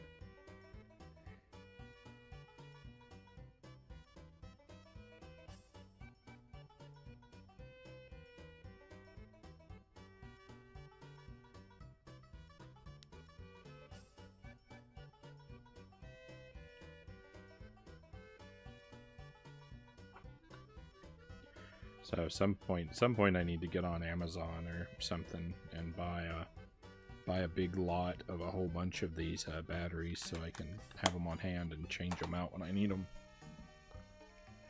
Which I already need at least 2, 3, maybe more. There's Oracle of Ages as well.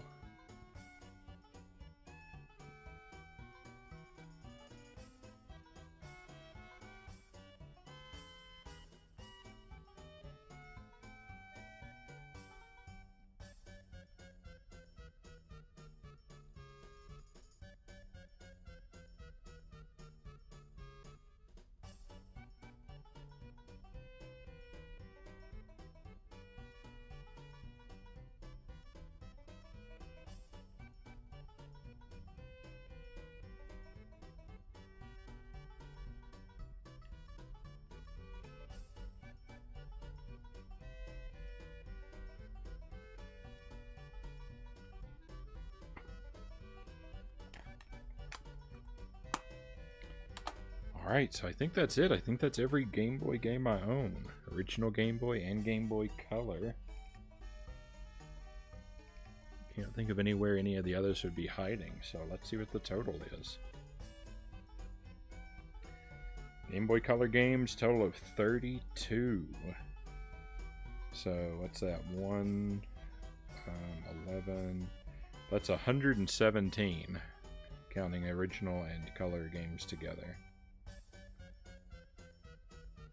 Making it one of my larger collections. That's more than Atari 2600 at 92 or Super Nintendo at 96.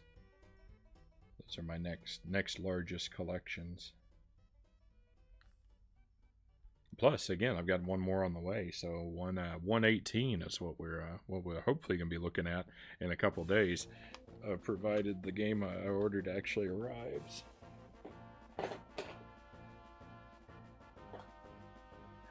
Oh, I also have this. It's not an official game, so I couldn't, I wouldn't keep it on the inventory there. But it's 30-in-1 full Game Boy Color. Now, who knows what it actually is? It looks like it has Othello or Go. It's called Spot on here, though. There's something Mario Land. I can't tell. It's like a 3x3 grid of like artwork from Game Boy covers, but they're so small that I can't really tell what anything is. I don't even think I've ever been able to get this cartridge to work, actually. So it's mostly just trash, I guess.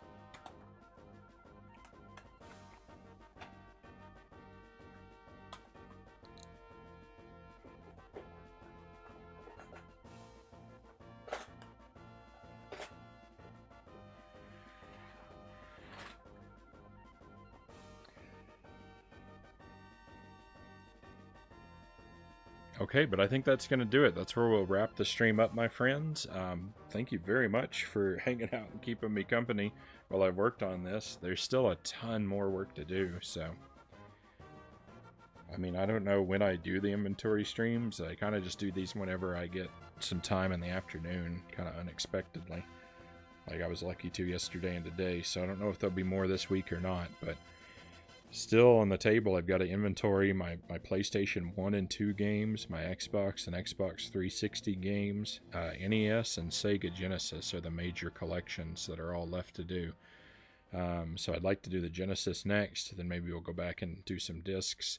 I'm kind of saving the NES. I think that's the thing I'm going to inventory the last, just because it's the least convenient. My NES games are so scattered.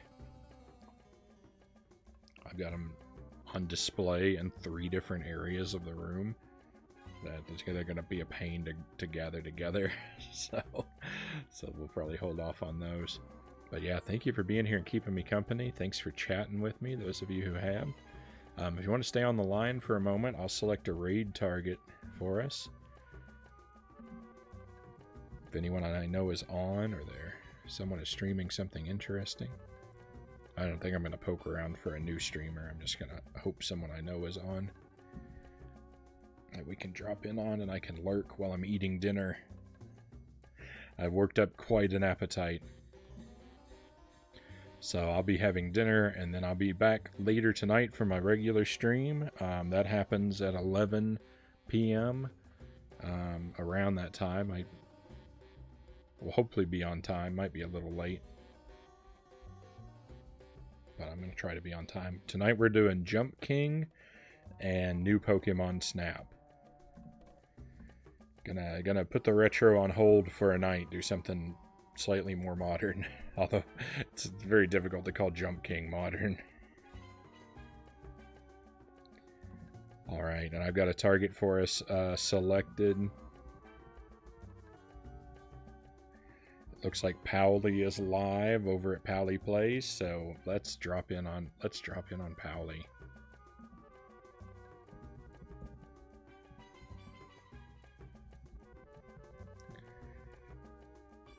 She's been a good friend of the stream and supporter of it. She drops by a lot, so it'd be nice to go her way for a change. She's usually, she's very rarely live when I'm wrapping up a stream.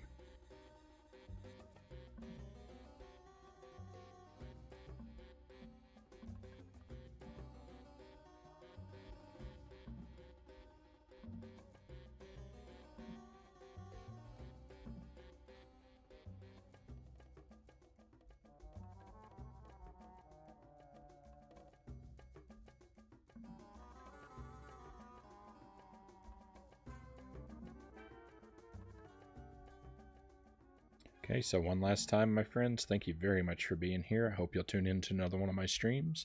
But for now, I'm going to see you on the other side of the raid.